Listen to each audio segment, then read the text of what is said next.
Welcome to Fantasy Audiobook, Hogwarts. Oops, I'm Voldemort.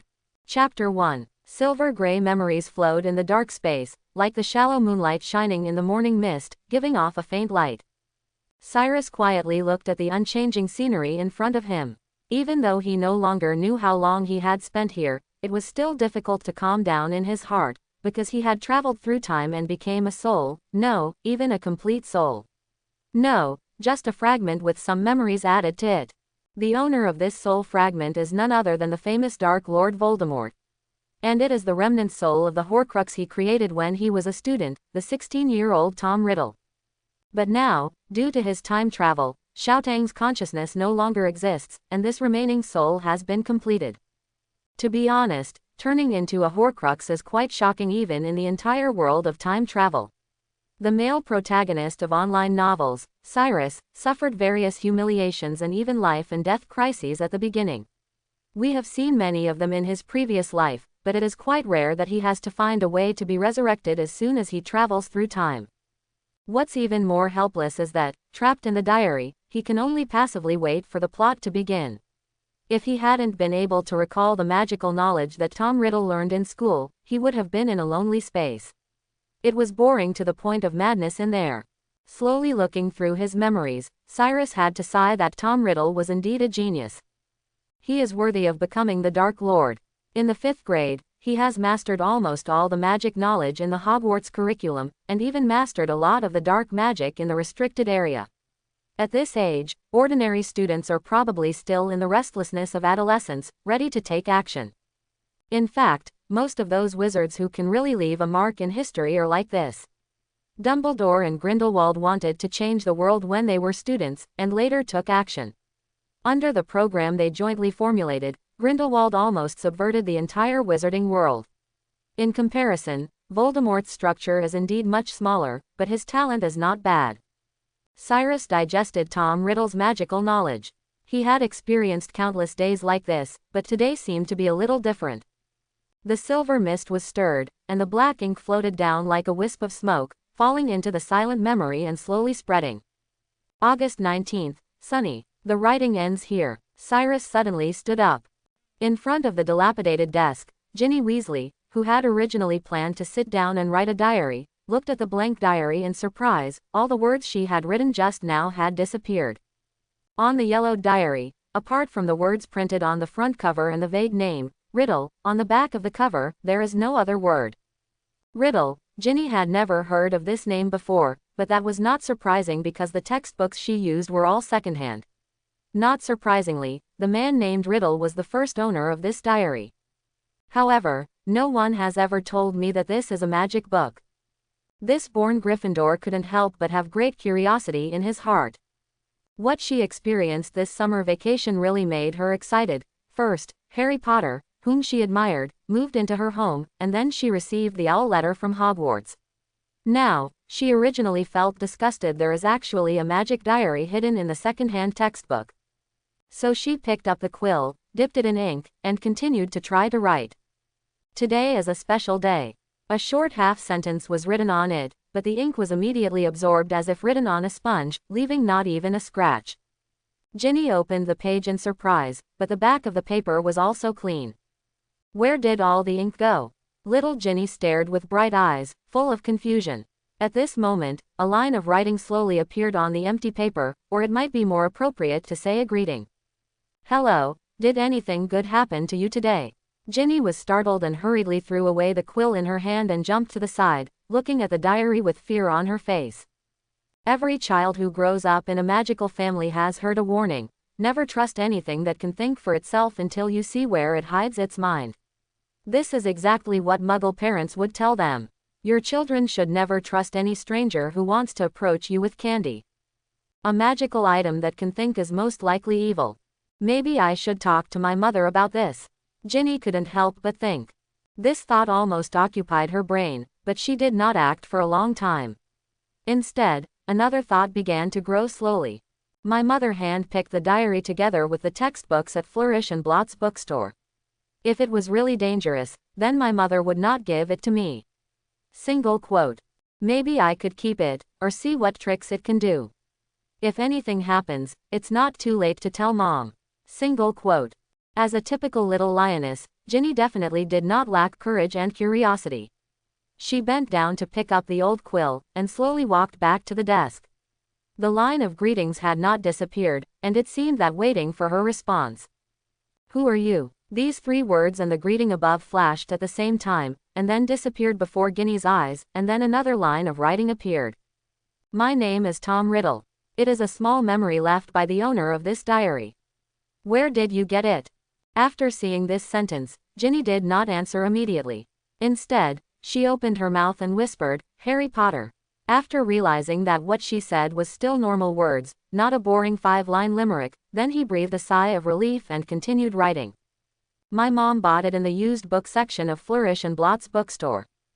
The second-hand book section of Flourish and Blott's bookstore. So you are also a student at Hogwarts. The being in the diary seemed very surprised and pleasantly surprised, as if he had met someone he didn't know but was closely connected to. Strange friends. And the word, also, gave Ginny a huge sense of intimacy. I'm going to be in 1st grade this year. Are you also a student at Hogwarts? It used to be, but then I graduated. I really didn't expect that the diary I left behind would actually fall into the hands of the little wizard at Hogwarts. Maybe this is also a kind of fate. By the way, I haven't asked for your name yet. Quote. Ginny hesitated for a moment before writing her name. Ginevra Molly Weasley, you can call me Ginny. At this time, another line of words seemed to appear in the diary, but before she could read it, she was frightened by a knock on the door and closed the diary with a snap. Ginny, it's time to eat. Are you asleep? I've called you several times. Molly Weasley's voice came from outside the door. No, Mom, I'll come right away. Cyrus couldn't see anything outside or hear any sounds, but he could feel the diary being violently closed, which made him a little anxious. Ginny won't be discovered, right? He didn't know when Tom Riddle in the original book started communicating with Ginny Weasley. However, he believed that as long as Ginny started writing any word in the diary, Tom Riddle would never give up the opportunity to communicate with her. Therefore, since Tom Riddle in the original work was not discovered, he should not be exposed so soon. As for why the other party suddenly closed the book and disappeared, there may be other reasons, and now he can only wait. Ever since Cyrus traveled to the diary, he has been waiting for this opportunity. In order to be resurrected, he can be more patient. In fact, he initially made 2 plans, depending on who opened the diary. If Lucius Malfoy had opened the diary, he would have directly asked him to find a few dark wizards and use their life force to resurrect him. But now it seems that perhaps when Voldemort handed the diary to Malfoy, he only told him that the diary could open the Chamber of Secrets, but did not tell him about the Horcruxes. Now, Cyrus can only continue to follow Tom Riddle's original resurrection plan, absorb the life of the little wizard, and then use it to start affecting reality, and finally achieve resurrection. Of course, he is not Tom Riddle, so the duel with Harry in the Chamber of Secrets can be completely omitted. On the contrary, he could take advantage of this gap and escape before Dumbledore was recalled to the school by the school directors. Overall, this is a good plan. The important thing is that no one will die in the process. Even Filch's cat, Mrs. Norris, is alive and well in the end. Except for those cocks that Ginny choked to death, of course. In this regard, Cyrus could only say that he was sorry to Kunkin. Of course, there are dangers in this plan, and the biggest danger is naturally Dumbledore. But other than that, Sellers has no better way. He didn't have legs, and if he wasn't taken to Hogwarts by Ginny, there was nowhere else to go. What's more, how can the adult wizards outside be as easy to deceive as the idiots in Hogwarts? As long as you have an entity, it will not be difficult to leave Hogwarts with the powerful Basilisk. After leaving Hogwarts, the safety factor will be greatly enhanced. Even if Dumbledore knew it was him who was doing the trick, he probably wouldn't be able to find his trace. As for confessing to Dumbledore, Cyrus vetoed it as soon as he thought of it. Dumbledore would probably never be able to trust someone who stood in Tom Riddle's face. He would only think that Voldemort wanted to play tricks in front of him, especially after the failure to steal the Sorcerer's Stone in the previous school year, and maybe he was planning some trick. Ginny walked down the stairs quickly and saw Harry talking and laughing with Ron at the dining table. She immediately blushed and lowered her head, pretending to be a lady and sitting quietly on the chair. The other members of the Weasley family were not surprised by this, and Ginny had been in this state ever since Fred and George secretly drove away the magic car to pick up Harry. Harry was not familiar with Ginny. He just thought that Ron's little sister was a bit weird and not very talkative. Harry briefly greeted her and immediately concentrated on the food on the table. At the Burrow, his food was much better than at the Dursleys'. Almost every meal he ate was so full that he couldn't help but worry about whether he would gain a few pounds after school. Perhaps the Quidditch team would refuse to keep him as seeker because of his increased size. However, these days, he played family Quidditch with several other members of the Weasley family from time to time. It was obvious that his skills had not deteriorated, which made Harry relax a lot. After dinner, Ginny walked quickly back to her room, locked the door from the inside, and made sure no one could come in. Then she walked to the desk and carefully placed her hand on the diary. She hadn't paid much attention to it before, but then she realized that the book did look a lot older. The black cover was a little faded, but it was very smooth. Although old, it is not shabby at all. There was a date and some other name printed on the cover, which looked a bit like a publishing house or something. Is this a diary from 50 years ago? 50 years is a very long time, especially since the owner of the book has experienced such a terrifying era. Perhaps this Mr. Tom Riddle is dead. Ginny couldn't help but think. She continued to open the book, and the previous sentence that she had no time to read had disappeared. She waited for a moment, and no letters appeared on the book. Maybe he won't know what's going on outside the books. Thinking this way, Ginny was less worried about this diary. At least for now, it seems harmless. So she picked up the quill again, dipped it in ink and started writing. Inside the diary, Cyrus waited impatiently for Ginny to respond to him again. He couldn't do anything now. His heart felt like being gently scratched by a fluffy kitten's claws. Those mysterious spells in the past, profound potions and wonderful transformations could not concentrate his attention. He seemed like a husband and father anxiously waiting for his wife and child in the aisle of the delivery room. Now, the child he had been waiting for was finally born. "Hello, Mr. Riddle, are you still here? My mother came over just now, and I don't know if I should tell her about you." Cyrus' excited heart calmed down in an instant. Obviously this was the most critical moment. Did he gain Ginny's trust so that his plan could continue, or was he discovered through the trick and embarked on a path of destruction? To say no directly may arouse suspicion, and then it will be counterproductive. Single quote. He didn't dare to think for too long and responded after a moment. "Of course. In fact, you should do this. Any wizard should be wary of magic items unless you really confirm that it is worthy of trust. To be honest, I thought you had checked it in advance before communicating with me. Well, fortunately, what you got was my diary. If it were the wizard's sonnets, you might be in danger." "You're right, Mr. Riddle. I don't want to be limited to limericks from now on. Of course, I think Mr. Riddle is trustworthy."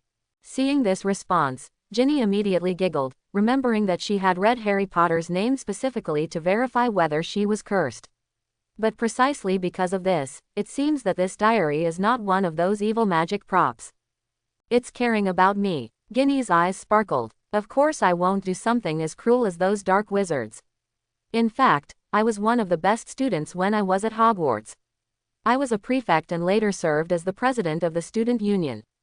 During my time at school he also won the award for special contribution to the school.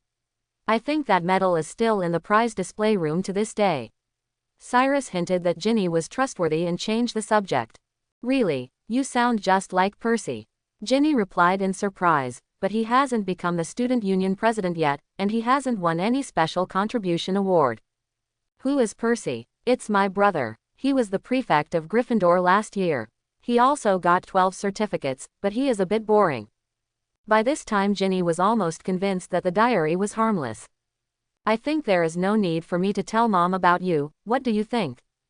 "Just this once." Cyrus suppressed his inner joy and said earnestly, "Sometimes it's fun to have a little secret of your own." The summer vacation passed quickly. In these 10 days, Cyrus had almost gained Ginny's trust. Now the two of them are as close as old friends who have known each other for many years. To be honest, this is not difficult at all. Although Ginny is the most favored child in the family, as a girl, she always has secrets that are difficult to talk to her family. At times like this, Cyrus comes in handy. Sometimes Cyrus would feel guilty about deceiving a little girl, but in order to be resurrected, he didn't care much. Anyway, Ginny would not die in the end, and everyone who was petrified by the basilisk would eventually be rescued. Everyone else in the burrow noticed that Ginny was acting a little strange, because she hadn't screamed since August and returned to her room early every day. Everyone thought it was Harry's fault. Fred and George would look at each other and chuckle every time. Mr. Riddle, Hogwarts starts tomorrow. Cyrus could feel the anticipation and excitement in Ginny's words. For every little wizard, going to school is an exciting thing, because it means that they are not a squib. At the same time, he was even more excited than Ginny. The road to resurrection is almost in sight, and if the plan goes well, he will be able to have a physical body before the end of the next semester. So he answered in a very enthusiastic tone. Congratulations, Ginny, I believe Hogwarts will not let you down. Thanks. A hesitant thank you fell, and Cyrus guessed that she must have something more to say. To be honest, I'm a little worried about my sorting. Fred and George refused to tell me the content of the sorting ceremony. But last year I eavesdropped on their conversation with Ron. Maybe I will face a troll, she said anxiously, and I know they did deal with a troll last year. In addition, I am also worried that I will be bullied in school. Seeing Ginny's words, Cyrus couldn't help but smile. Keeping the sorting ceremony secret from every first-year wizard has been a repertoire every year, and many very outrageous claims have been made about it. But when it comes to the sorting ceremony, Cyrus can't help but regret that he missed last year's sorting ceremony. I'm afraid he will never be able to say the words, pure blood, again. Of course, he is Voldemort now, a half-blood. That's a lie to you, Ginny. The school will not let first-year wizards deal with trolls. It is actually Hogwarts tradition to keep the sorting process secret. In fact, there is not much danger in the sorting ceremony. You don't think so at all. You need to worry. As for being bullied, have you forgotten the curses I taught you? If someone dares to say something bad to you, then pick up the wand and give him a shot. Let him know that you are not good, you did it. Cyrus said without hesitation. Okay, I will resist. But what do you mean there is no great danger? Ginny asked. Cyrus couldn't help but joked. Of course it's to ensure that the little wizards don't die, otherwise the parents won't be happy, what do you think? Thank you for your comfort. Ginny closed the diary angrily. She didn't expect that Tom Riddle was unwilling to tell her the specific contents of the sorting. And that statement made her even more worried. Tom, I never want to deal with you again. She angrily slammed the diary on the bed and sat muttering. But after a while she couldn't help but open the diary again. Are you sure we don't have to fight a troll? Of course I'm sure. Besides, even if you really have to fight the giant monster, I don't think you need to worry. Don't forget the magic spells I taught you. If you need, I can also tell you how to deal with the giant monster. Weird. Their brains are so small that you only need to lift a heavy object with a levitating spell and then hit them hard on the back of the head to knock them out, Cyrus comforted. Perhaps in order to compensate for his deception to Ginny, he reluctantly took on the role of a tutor. He taught her almost all the spells in Standard Spells 1. Now Ginny may be even better than Ron, sharp. Seeing this, Ginny felt relieved. I'll trust you just once. Good night, Mr. Riddle. Good night, Ginny. Good luck tomorrow. Just as Cyrus had hoped, the next day went well for Ginny. The ones that didn't go well were Harry and her brother Ron. The two of them didn't catch the Hogwarts Express, and to make matters worse, no one found out about it until Hermione came to find her. Hello, Ginny, have you seen Harry and Ron? I couldn't find them in the whole carriage of the train. Hermione saw Ginny as if she saw a savior. Fred and George said the two of them following you. I didn't. My parents took me into the platform first. Ginny shook her head. Next to her sat Luna, who had white hair. Ginny thought she was a bit strange girl, but they should be in the car. We came together. Ginny said strangely. I can't find them anywhere. Hermione said angrily as she sat down opposite Ginny, and she always had a bad feeling. The child is so quiet that he must be acting like a monster. God knows what these two troublemakers will do. I just hope they too stop deducting points from Gryffindor, Hermione said. At this time, an ethereal voice sounded in Hermione's ears, as soft as a ghost floating in the air. I'm not sure. Luna's eyes widened. What? I'm not sure if flying in a square box will cost you points, but I think it's cool and I want to try it. She looked out the window. What? Hermione and Ginny raised their voices at the same time and turned to look out the window. Ron and Harry waved to them happily, like two high-profile generals. That's Dad's car. They don't think they are very glorious, do they? Hermione said with a ridiculous face, and it was obvious that she was almost furious. That's great, they will definitely deduct big points from Gryffindor, and they may even be expelled. Quote. Expelled. Ginny turned pale and screamed in panic. She also thought that she could happily spend 6 years of school time with Harry Potter. But if what Hermione said is true, then it's all over. Ah, don't worry, I just said it's possible. Hermione thought Ginny was worried about Ron and immediately comforted her. We did something more ridiculous last year, but it was fine in the end. As long as they don't get caught by muggles if you see it, I think there won't be a big problem. But this kind of behavior is really... She looked out the window and hesitated to speak. The magic car finally rushed into the clouds again and disappeared. Forget it, I'd better go find Neville. Hermione stood up and walked to the door alone, leaving space for Ginny and her classmates. Have a nice day, Ginny. Thanks, Tom. You lied to me. Ginny sat angrily at her desk, her quill practically poking at the paper. It was obvious that she was really angry. Normally, she would refer to Cyrus as Mr. Riddle, with more respect. Be gentle, don't hurt me. Besides, when did I lie to you? Cyrus responded immediately. HMPH. You said the sorting ceremony would be dangerous. What happened? It was just a broken hat. Could it bite my head off? Ginny said angrily. What made her most angry was that before the sorting, she vowed to show off the first-hand information she had learned to other students, but the result. You've embarrassed me. However, she stopped poking at the book, and after checking it carefully, she breathed a sigh of relief when she found that she had left no traces on the diary at all.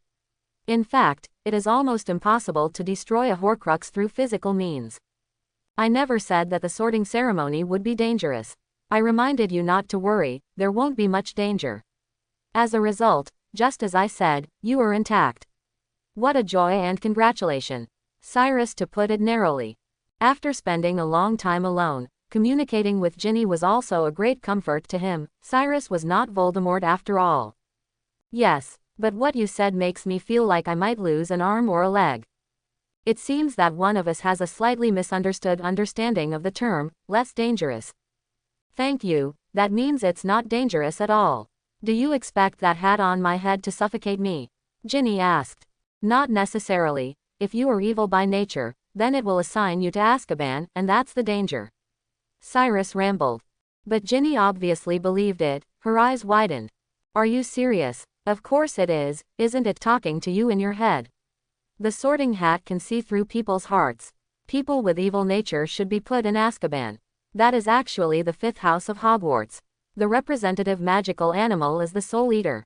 I've never heard any of this. There are still many secrets about Hogwarts that you don't know. Even Dumbledore can't master all the secrets here. Exploring the castle is very interesting. I remember that Gryffindor's tradition is night swim, Cyrus said seductively. It's against school rules, and I don't think Percy or Hermione will be happy. Really, but I think your other 2 twin brothers might be willing to support you. Ginny had already told him some specific details about the Weasley family these days, so Cyrus could tell them without any scruples. They are really afraid that the world will not be in chaos. Stop talking about this. Did anything interesting happen on the first day of school? Did you make any friends? Cyrus asked with concern. Of course, it's just too much fun. Ginny wrote heavily on the paper. It was not difficult to see that what she said was completely ironic. Harry and Ron were late. They were sitting in Dad's car and driving all the way from the sky. Came here, was witnessed by several muggles, ended up breaking a whomping willow or something. A lot of people thought they would be expelled. Fortunately not. This is really a wonderful experience. I just feel terrible. What if Harry is expelled? Ron is definitely instigating this, and there will probably be trouble on Dad's side, Ginny said angrily. Do you care about that Harry Potter? Cyrus asked sharply. This made the angry Ginny panic all of a sudden. Her face turned red, as if she had been stabbed in the mind. No, I just think Harry, he seems very quiet, not such a reckless person. Ginny covered her hot face and wrote this sentence in her diary with one hand.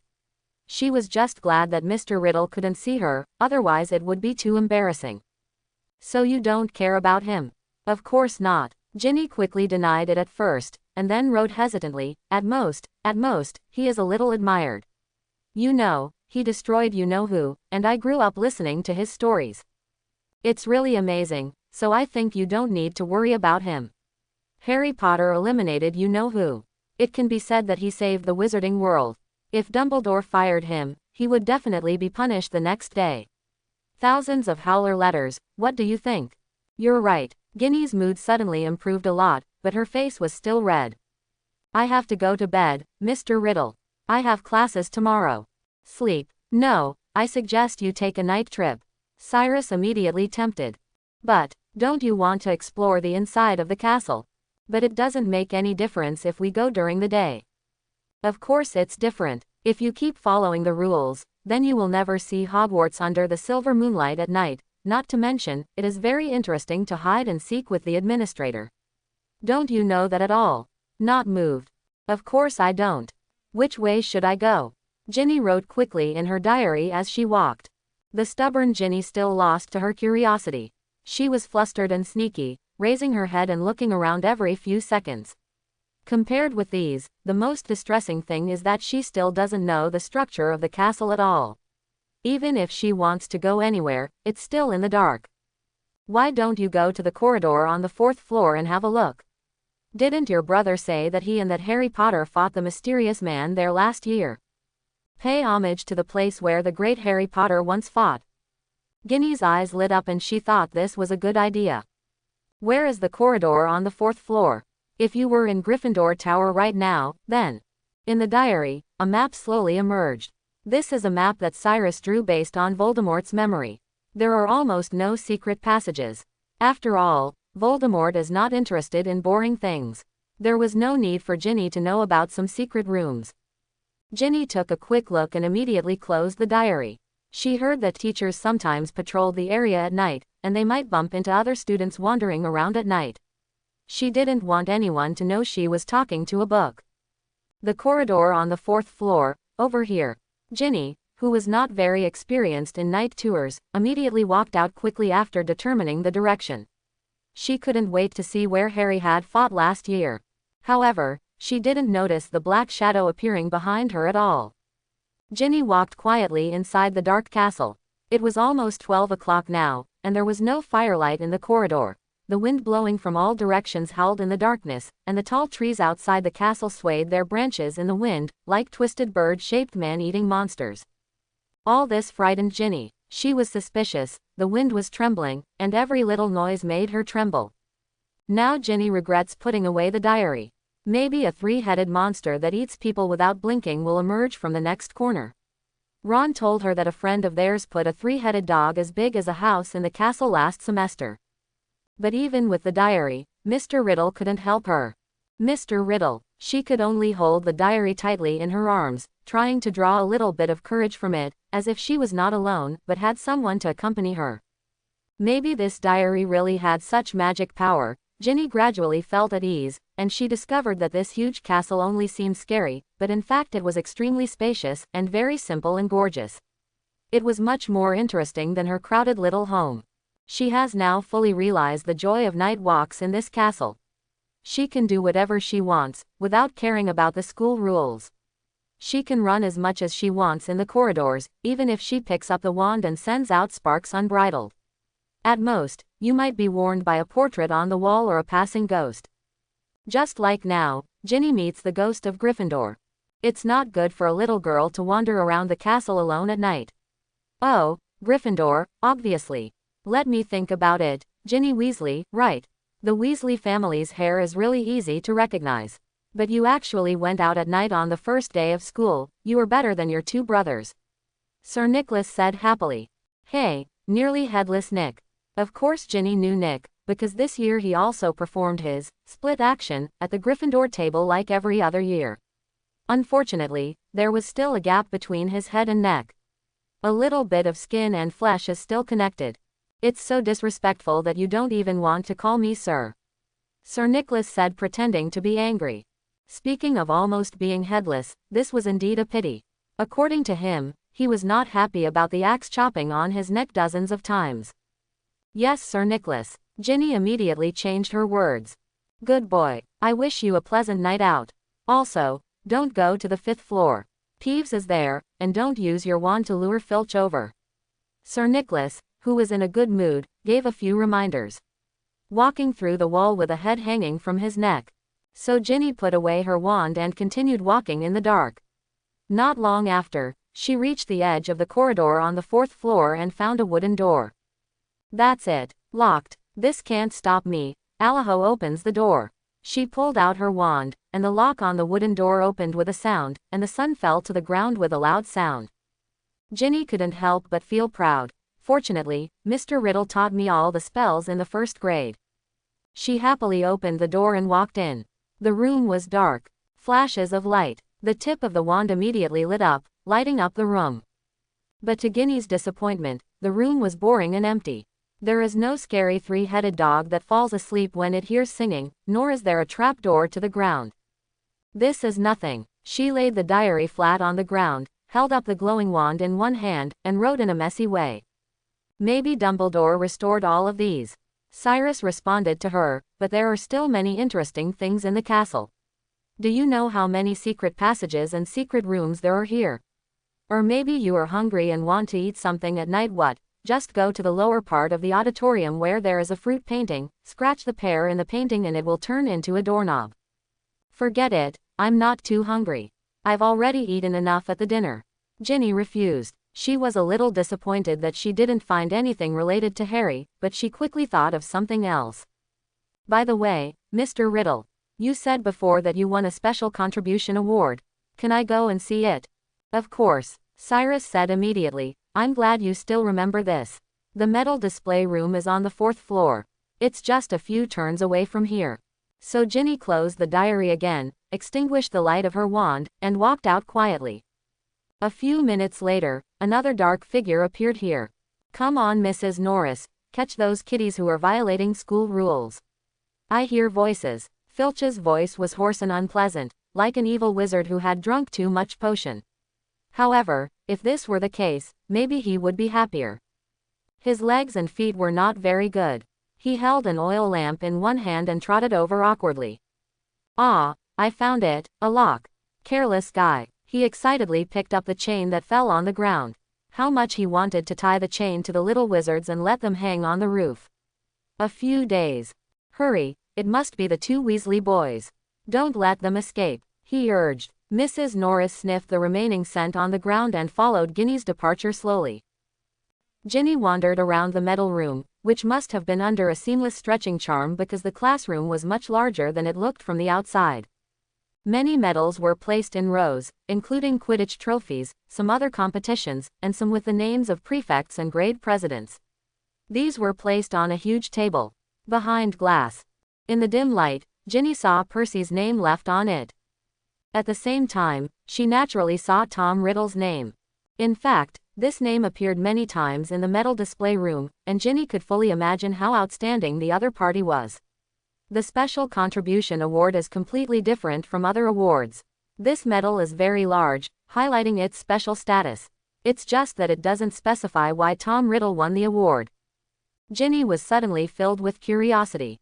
She couldn't help but want to know the answer immediately, so she opened the diary again. This was almost becoming her signature move. However, this time the diary was interrupted before it was opened. A hand reached out from the darkness and grabbed Ginny's wrist. Ginny's eyes widened in horror. Fred, George. Ginny looked panicked and screamed in horror. However, Fred, who had quick eyes and quick hands, covered his mouth. Keep your voice down, Ginny, Filch is not far away. George said quickly. Why are you here? Ginny lowered her voice and said in panic. Her heart was beating so fast, it felt like it was about to jump out of her little chest. When did they appear next to me? Single quote. Did they see me talking to the diary? Single quote. These two questions kept echoing in her mind. Ginny felt like she was a prisoner being pressed onto the execution platform.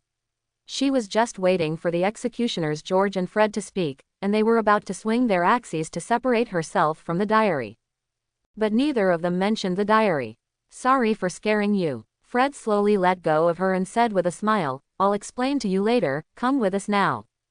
With that said, the two of them couldn't help but pull Ginny out of the metal display room and walked in one direction.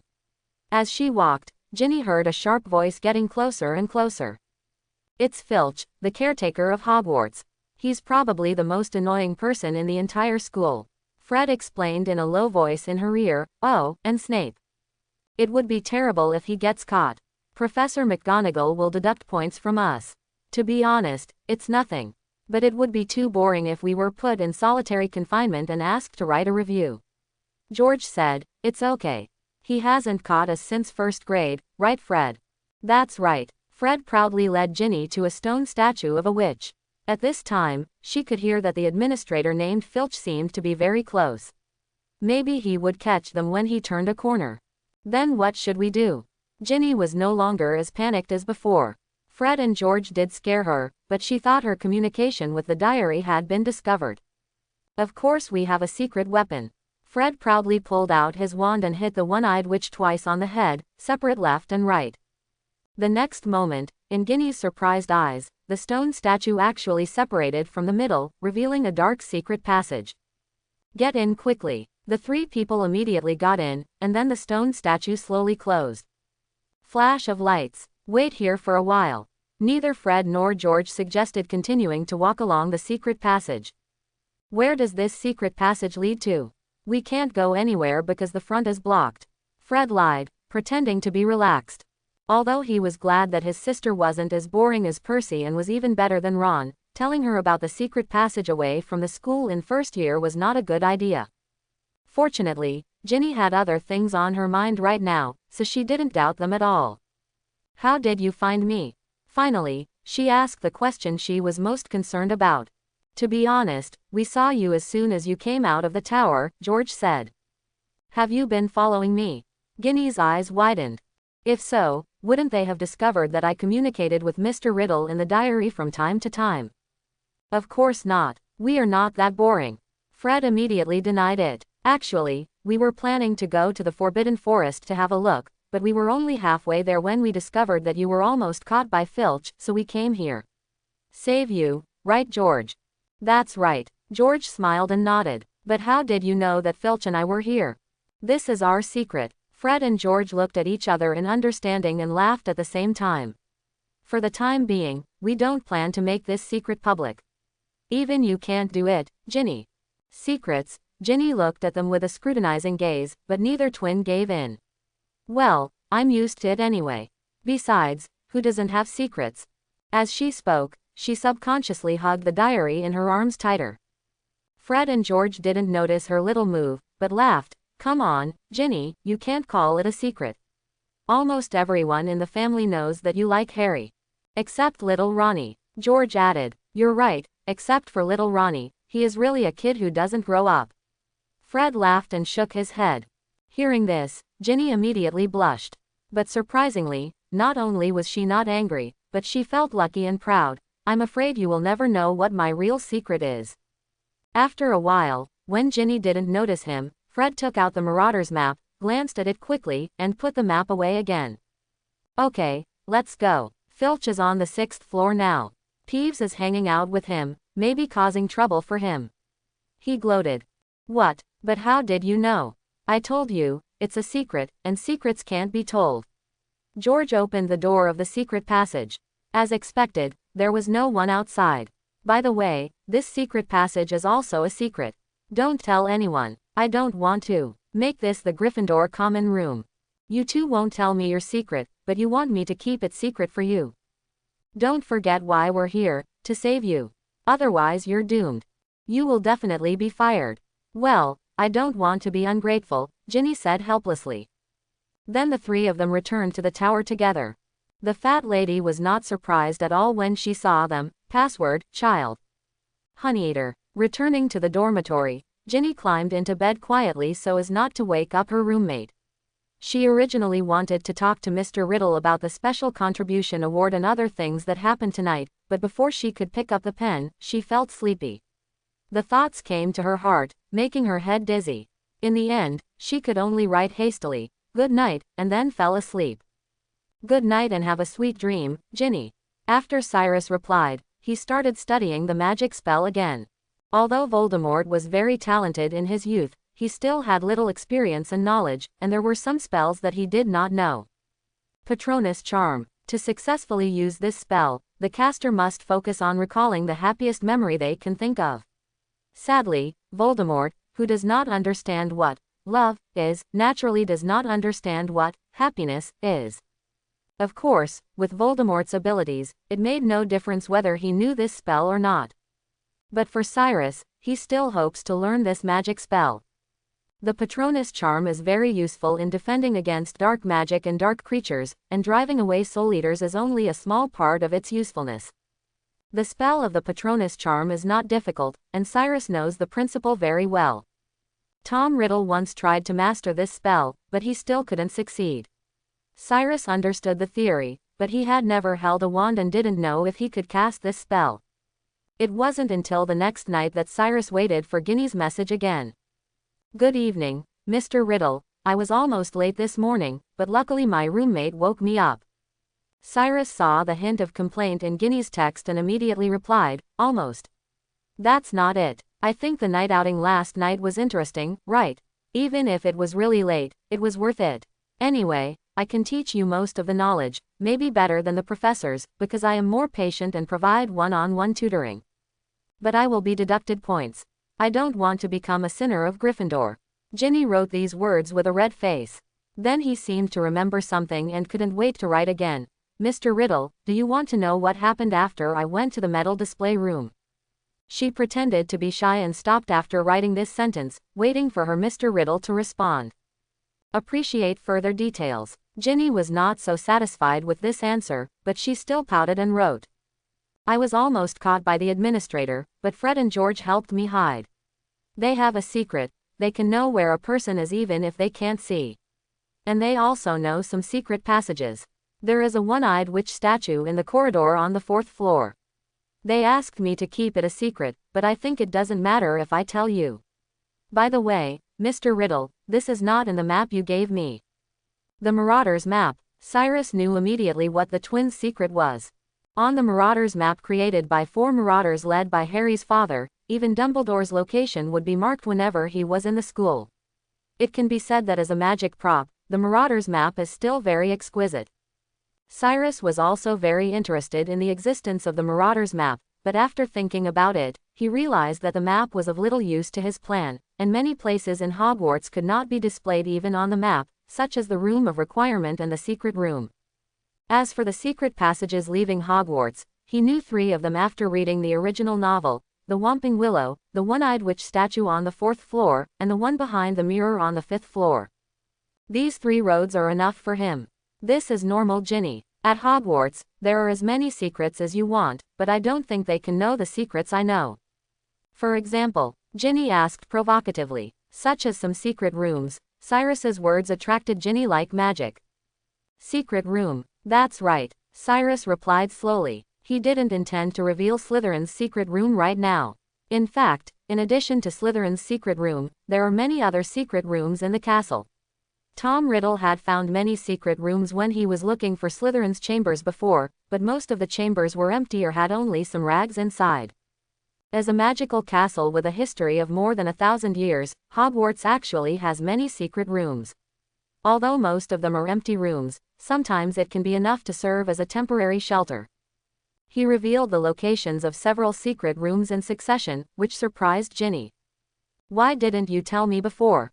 I think it would be more of a surprise to discover this for yourself, don't you think?" Ginny nodded and wrote down in her diary what happened in class today.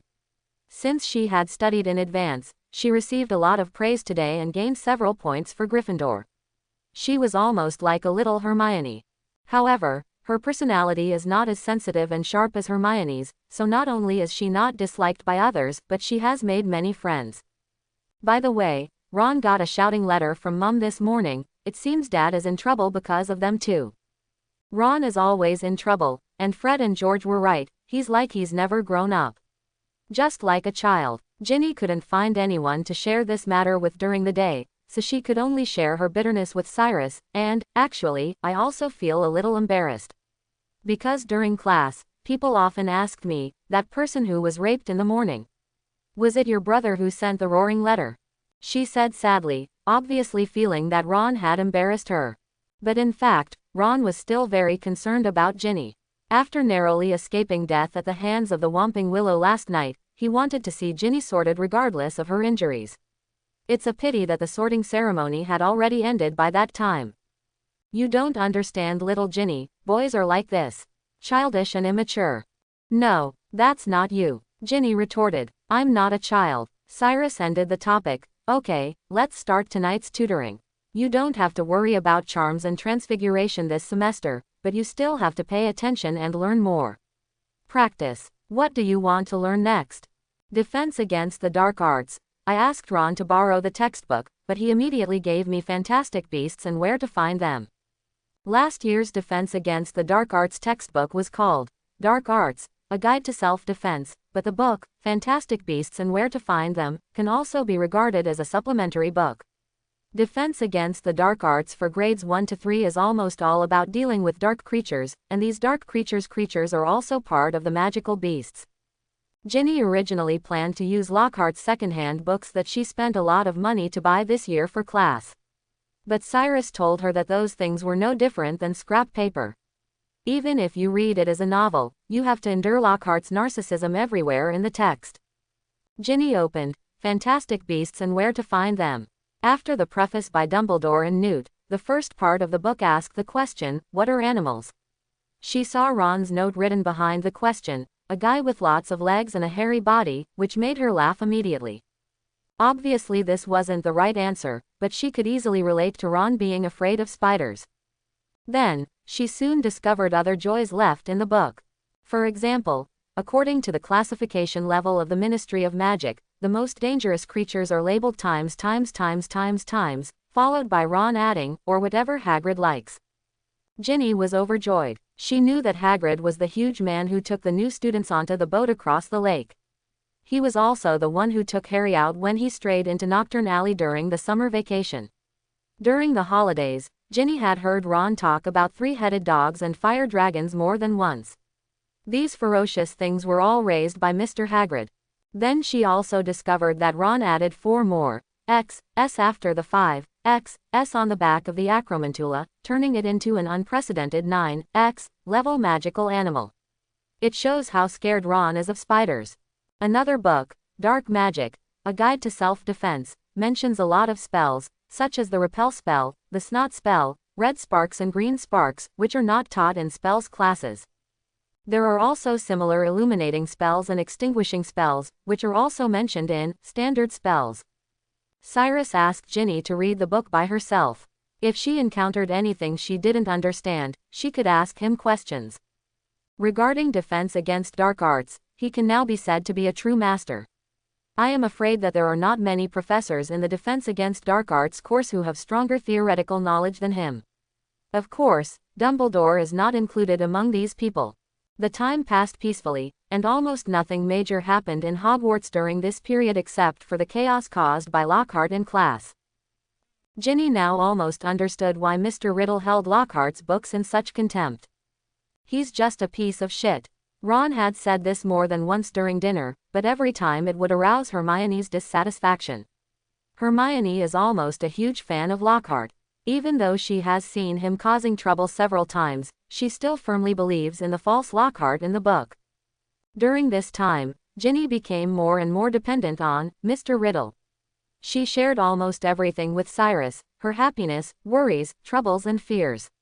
She almost opened her whole soul to Cyrus, and Cyrus greedily devoured her secrets and fears. Now, Ginny raised her eyes, her expression completely different from usual. Or it would be more appropriate to call her now Cyrus. This was the first time Cyrus had tried to take control of Ginny's body in several weeks since school started. He was very cautious and would give up if anything went wrong.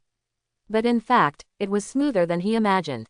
Cyrus stuffed the patty into his mouth and took a swig of pumpkin juice. Although it is not his own body, he can feel everything this body can feel now. The long-lost food makes him feel very happy. He plans to go shopping after breakfast.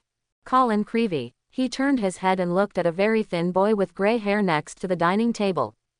"What's wrong, Miss Weasley?" Colin Creevy turned his head in surprise. Since the beginning of the school year, he has not spoken to this very cute classmate. "Please give me a day off, I'm feeling a little unwell. But I think your complexion doesn't seem to be wrong." "Okay." Colin Creevy looked at Cyrus's back blankly, because Cyrus had already taken a big step before he finished speaking. Left. Cyrus first wandered around the school and then walked towards the Forbidden Forest. He needs to first find out where the school's roosters are kept, and then prepare for the opportunity to kill them all.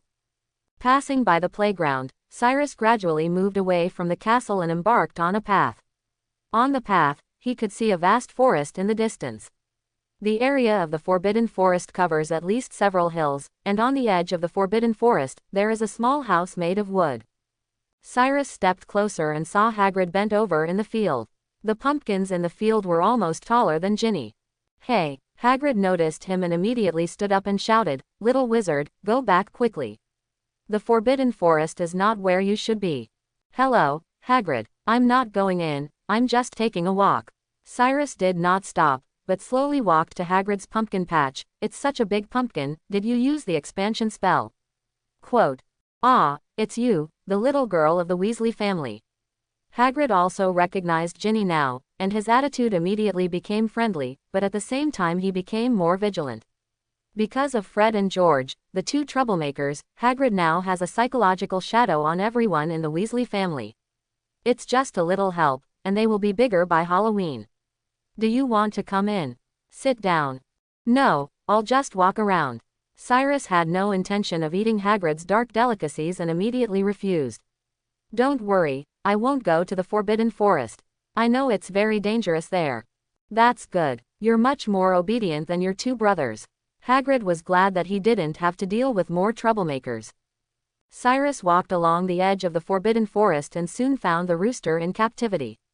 At the same time, he could also feel Hagrid's eyes looking over him from time to time, fearing that he would suddenly dive into the Forbidden Forest.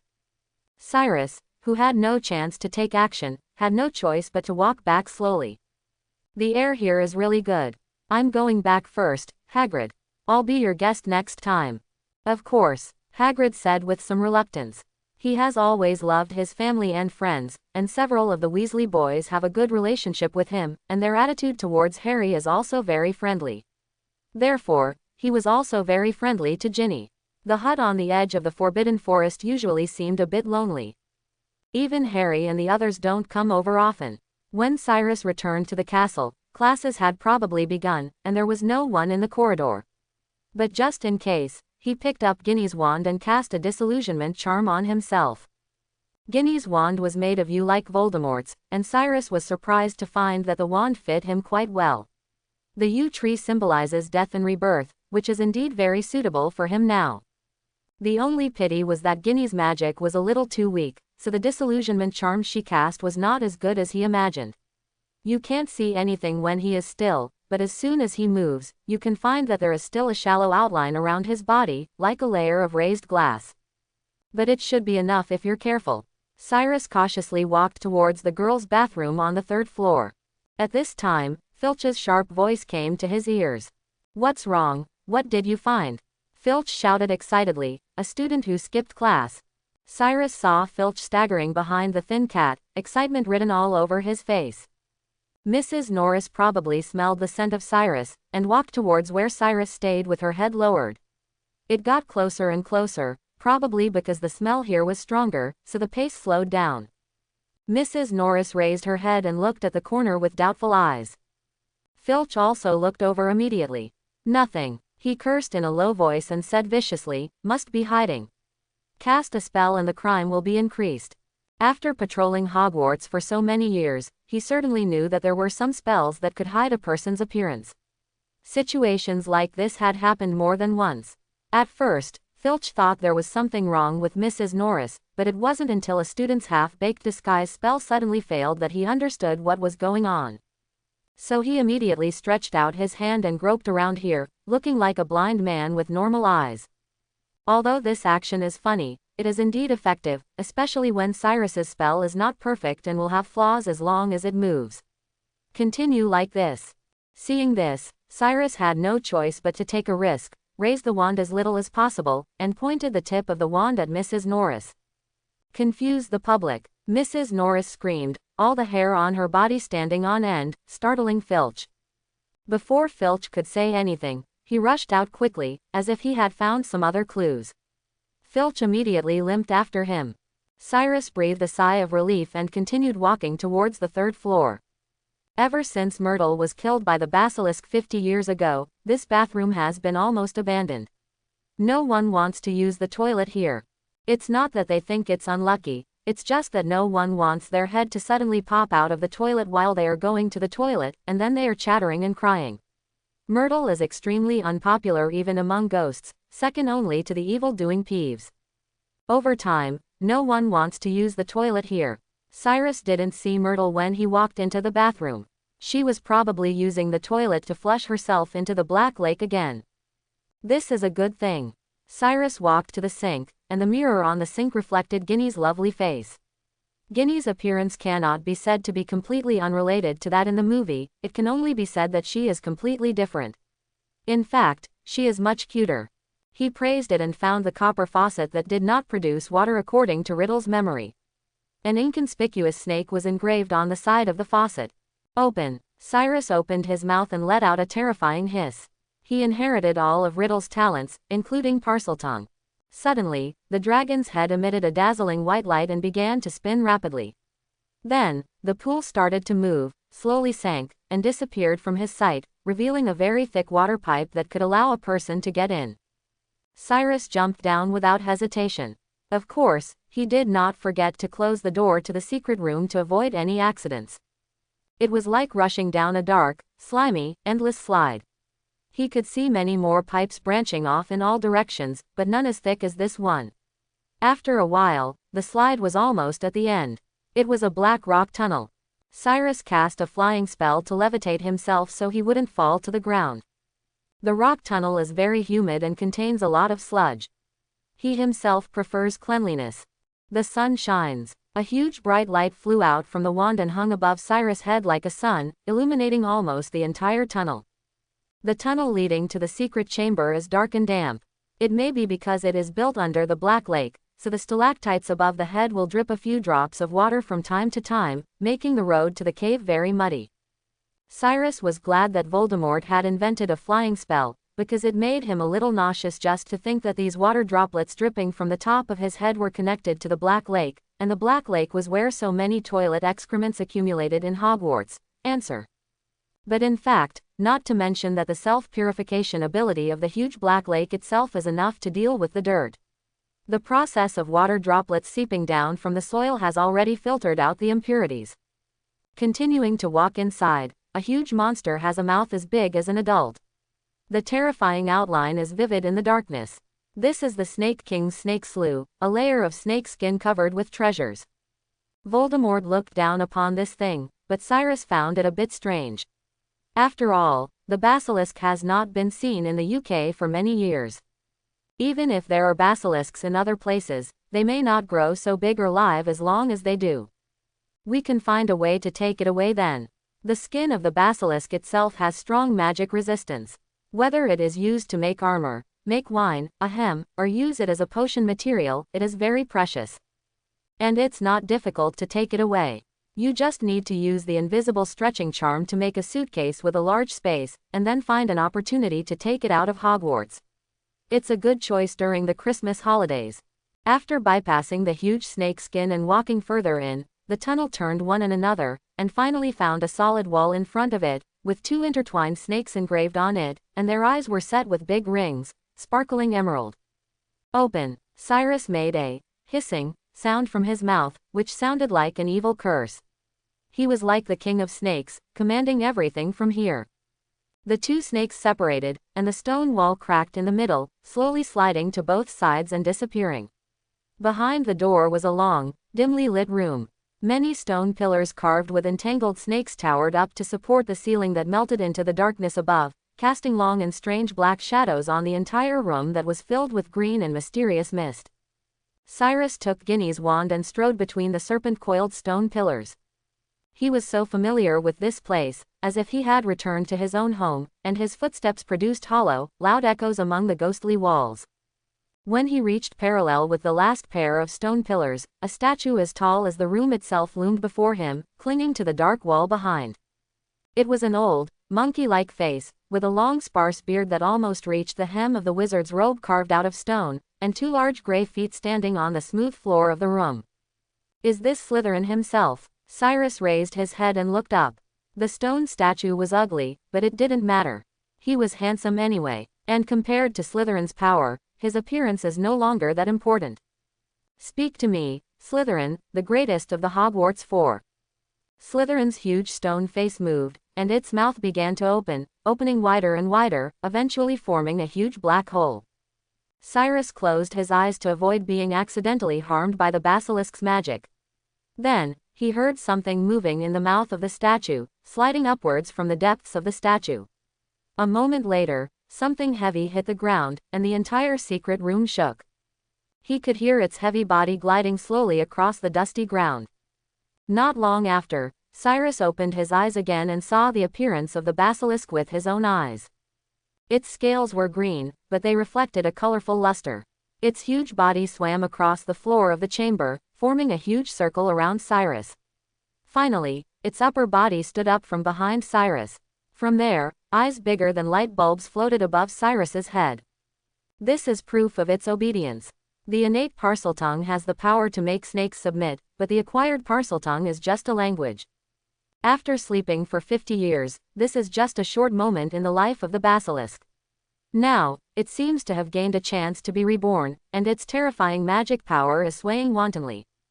"Quiet," Cyrus ordered. The basilisk immediately bowed its head.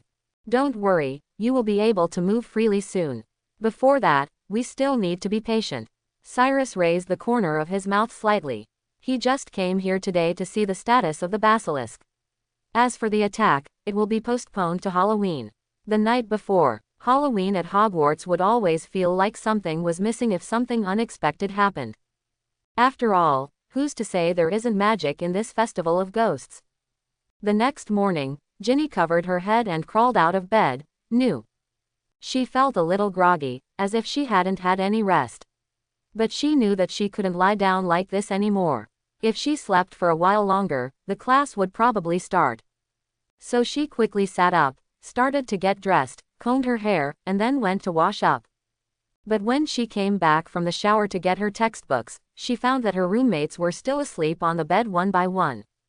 "Hey, get up quickly, or you will be late for class," she shouted. However, a head popped out from the curtain of the bed next door. "Ginny, are you sleepy? Today is the weekend." "Weekend?" Ginny's eyes widened. How could it be the weekend? She clearly remembered that it was Thursday when she went to bed yesterday. Did he sleep all day? Or is it true that this world is actually a world of science? Of course it's the weekend. Wasn't yesterday Friday? You said you weren't feeling well and asked Colin to ask for leave for you. Is it possible that you haven't recovered yet? Do you want to go to the campus hospital for a checkup? Several roommates immediately asked with concern. "Stand up. It's okay, maybe I remembered it wrong." Ginny scratched her hair, slowly sat back on the edge of the bed, and turned her gaze to her small desk. There was nothing on the desk, but the diary was hidden in the drawer. "Is it you, Mr. Riddle?" Single quote. Although she had a little doubt in her heart, Ginny kept the matter in her heart. At this point, if she were to tell her parents about the diary, she would definitely be scolded. She didn't want to receive a shouting letter while eating. If that happened, she would rather die. On the other hand, Ginny didn't want to believe that Mr. Riddle would hurt herself. "Just like now, although I have lost a small part of my memory, I don't seem to be harmed. Perhaps Mr. Riddle has another reason." She wanted to open the diary immediately and figure everything out, but when she put her hands on the drawer, she was a little afraid. She was afraid that it was all false, and that from head to toe, Mr. Riddle was just trying to gain her trust. I regard Mr. Riddle as a friend and tell him all my secrets. If I am really betrayed, what should I do? Thinking of this, Ginny suddenly realized that she didn't know anything about Mr. Riddle. She had only seen the other's glory in the metal room, but what about everything else? What kind of person is Tom Riddle? He looked so good, maybe like Percy. No, he was much more interesting than Percy, and not as rigid.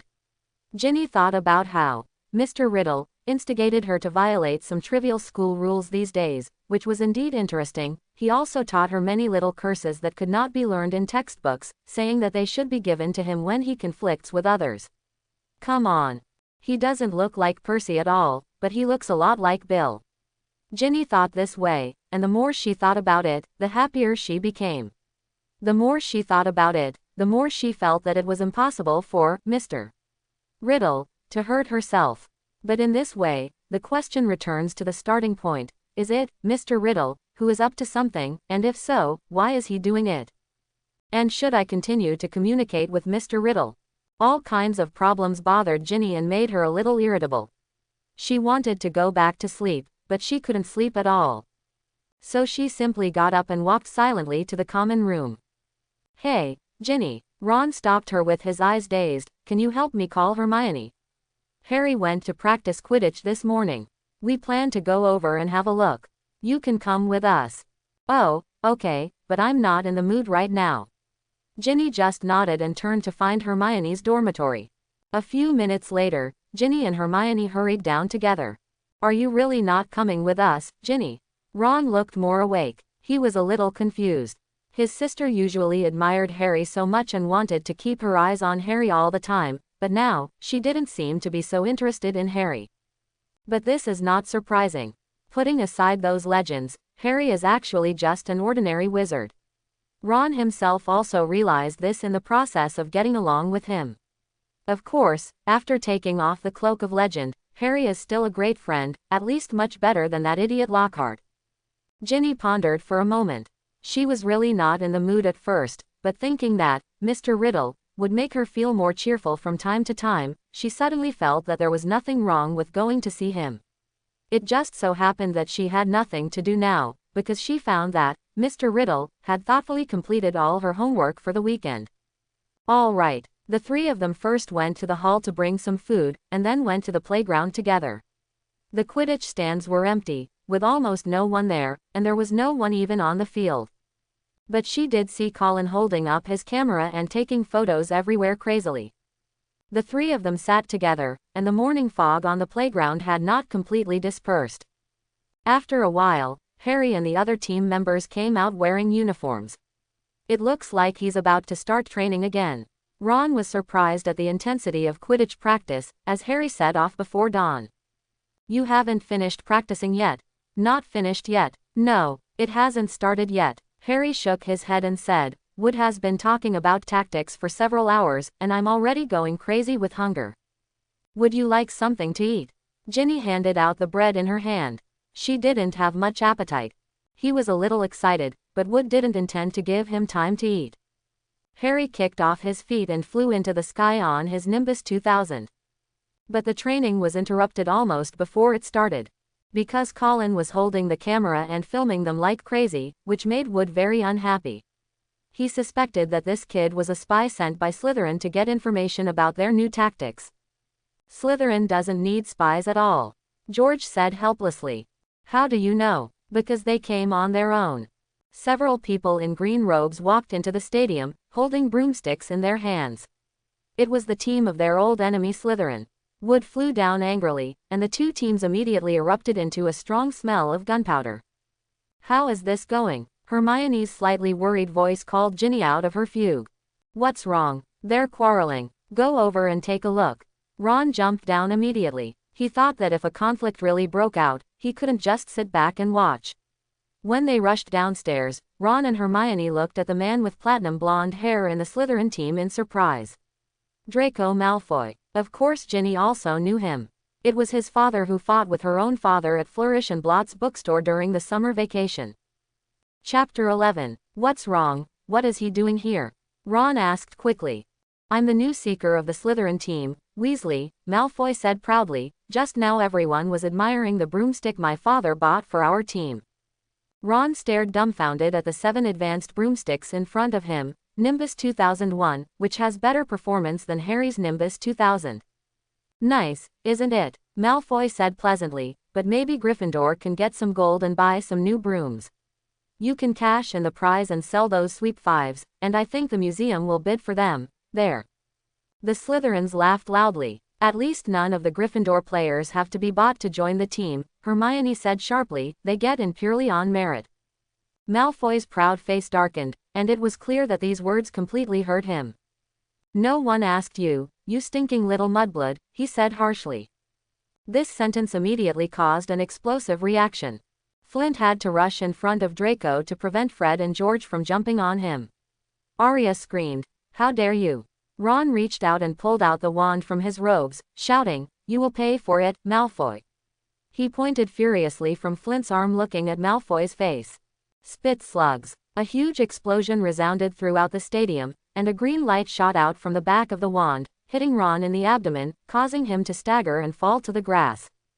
Ron, are you okay? Hermione screamed. Ron opened his mouth to answer, but no words came out.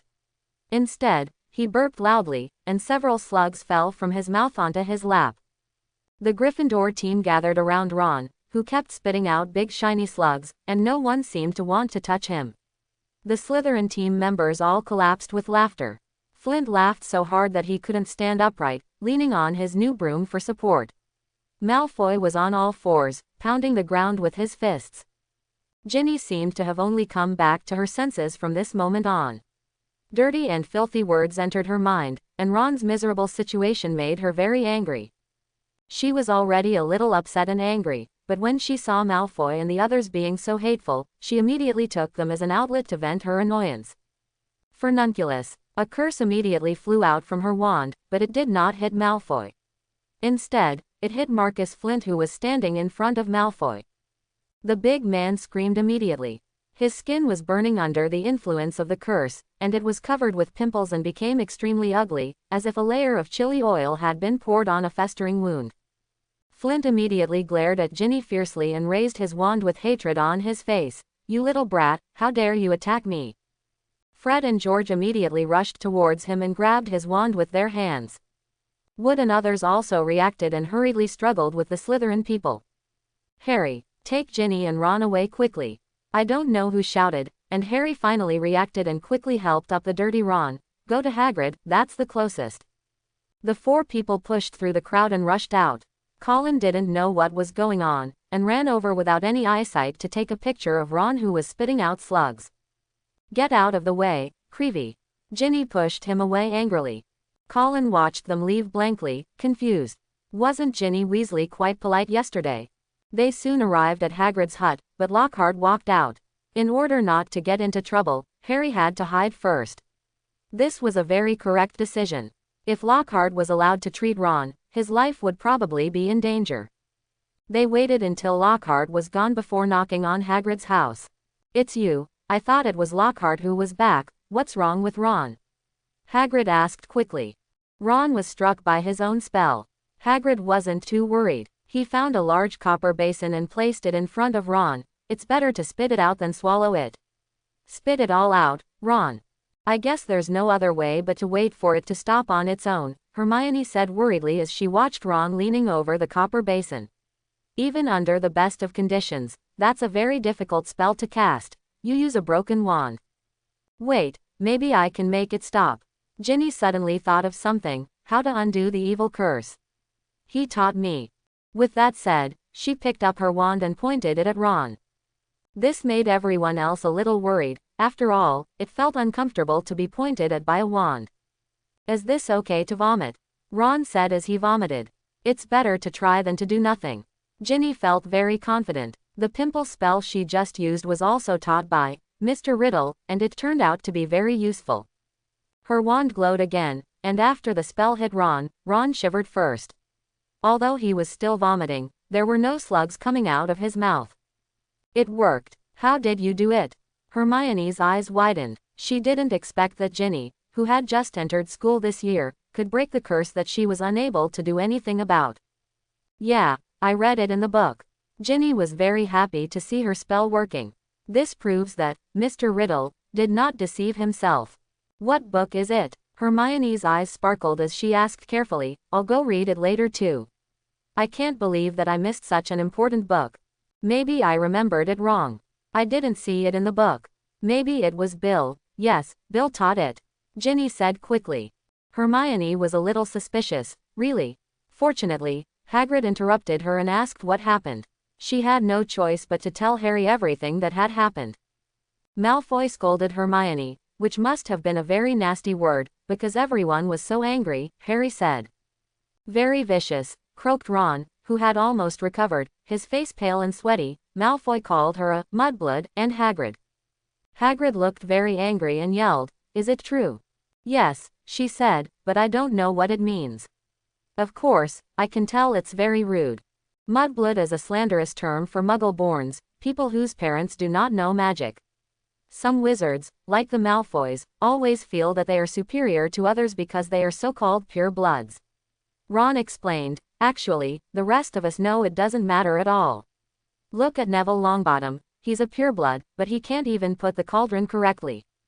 "You're right, they haven't invented the spell that Hermione can't do yet," Hagrid said proudly, and Hermione's face turned red with embarrassment. "But I didn't expect you to be so brave, Ginny. It's a pity that we didn't hit that annoying Malfoy." Ginny looked at Ron and said unhappily, "It's not that bad. It would be a bit troublesome if it really hits. That Malfoy boy's father is the school governor of Hogwarts," Hagrid said. Then, they stayed at Hagrid's place for a while, and Ginny felt better again because she found that everything Mr. Riddle taught her was useful.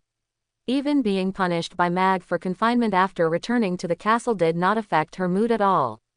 "You are back, Potter and the two Weasleys." Professor McGonagall walked towards them with a stern face. "You three will stay in solitary confinement for the night."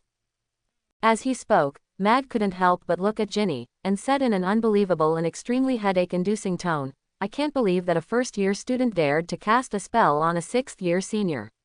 This matter I already know your parents." Ginny's face suddenly turned pale as she thought that she might receive a red shouting letter tomorrow morning. If so, that would be really bad. "You are going to help Mr. Filch polish the silverware in the trophy room. No magic is allowed, Weasley, it's all done by hand. And you, Miss Ginny, I think you're using your charms well, why don't you just do it with your hands? Go to Professor Flitwick. As for you, Potter, you help Professor Lockhart reply to his admirers." Hearing this, Harry immediately felt his heart blockage. The people who gave him the most headaches this semester were the first-year freshman Colin and the narcissistic and idiot defense against the dark arts professor. In contrast, he would rather face Filch. "How about you let me polish the metal too?" he begged. This made McGonagall couldn't help but raise her eyebrows. She was obviously happy that her students didn't like Lockhart. "But, of course not. Professor Lockhart wants you by name. Remember, you three, at 8 o'clock in the evening. If it were that easy, it wouldn't be called punishment." "Please wait a moment, Professor. Anything else, Miss Weasley? I want to ask, where are those Slytherin students? Don't you need to be punished for insulting your classmates with words?" Ginny mustered up the courage to look directly at McGonagall, which made Harry, Ron and even Hermione widen their eyes. Eyes, full of admiration. Before this, no lion cub dared to talk to Professor McGonagall like this. Even the twins saw her like a mouse seeing a cat. At this time, the Weasley family was better than its predecessor. "Of course they are punished. Professor Snape will punish them himself." After saying that, Mag turned and left. "Did I hear you correctly?" Ron said exaggeratedly, "Snape will punish them. Doesn't she know that there is no difference between letting them go?" The faces of the four people were all ugly. Obviously, in their opinion, Snape would definitely protect those guys. But in fact, this time they guessed wrong. After Ginny hit Marcus with that curse, the two teams almost turned into a big melee, which finally ended with McGonagall and Snape personally coming forward. In this case, Snape naturally knew the whole story and took over the task of punishing Malfoy without hesitation. Now, all the toilets in Slytherin have been taken care of by Malfoy. At 8 o'clock in the evening, Ginny arrived alone on the 8th floor. The Ravenclaw Dean's office was near the West Tower. Ginny counted 13 windows to the right, and then knocked on the door. "Please come in." Professor Flitwick's shrill voice came from inside the room. "Professor, excuse me. Ah, Miss Weasley, you are finally here." Flitwick immediately smiled happily when he saw Ginny. He looked unattractive, and was only about 1.2 meters tall, almost shorter than Ginny now. The facial features are also very different from normal people. But in fact, among the 4 deans, he is the one who cares most about students, very punctual. "Sorry, maybe I should have been a little earlier," Ginny asked in a low voice. It was also her first time in solitary confinement, so she was a little nervous. Now, Ron went to clean the trophy, and Harry went to help Lockhart answer letters to his fans. They were all annoying jobs. "What about yourself?" Professor McGonagall didn't seem to say that Professor Flitwick wanted to do something on his own. Flitwick could see her worry at a glance and said quickly, "Don't worry, child. I don't have any annoying physical labor here. Compared to that, I would actually rather continue to teach you about spells. You performed very well in class, so maybe I have higher expectations for you." With a wave of Flitwick's wand, his drawers opened automatically. After opening it, many small cakes jumped out of the drawer and were placed in front of Ginny. "Would you like some?" "Thank you, Professor." Ginny felt relieved and happily picked up the cake. It was much better than the toffee she had eaten at Hagrid's that morning. "I heard that you cast a curse on a 6th-year student." Flitwick slowly communicated with Ginny as if having a heart-to-heart conversation. Ginny nodded. "I already know what happened. Although this is not consistent with the identity of a professor, I still want to say that he fully deserves it. Flitwick himself is a wizard with goblin blood, so he is very sensitive in this regard. Sometimes their status as half-bloods is lower than that of Muggle wizards. Of course, it is still not recommended to cast curses on classmates."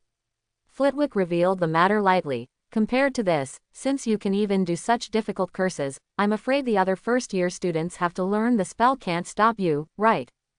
Flitwick looked at her expectantly. Ginny immediately showed Flitwick her skills, first with the levitating spell, then with the softening spell and the locking spell.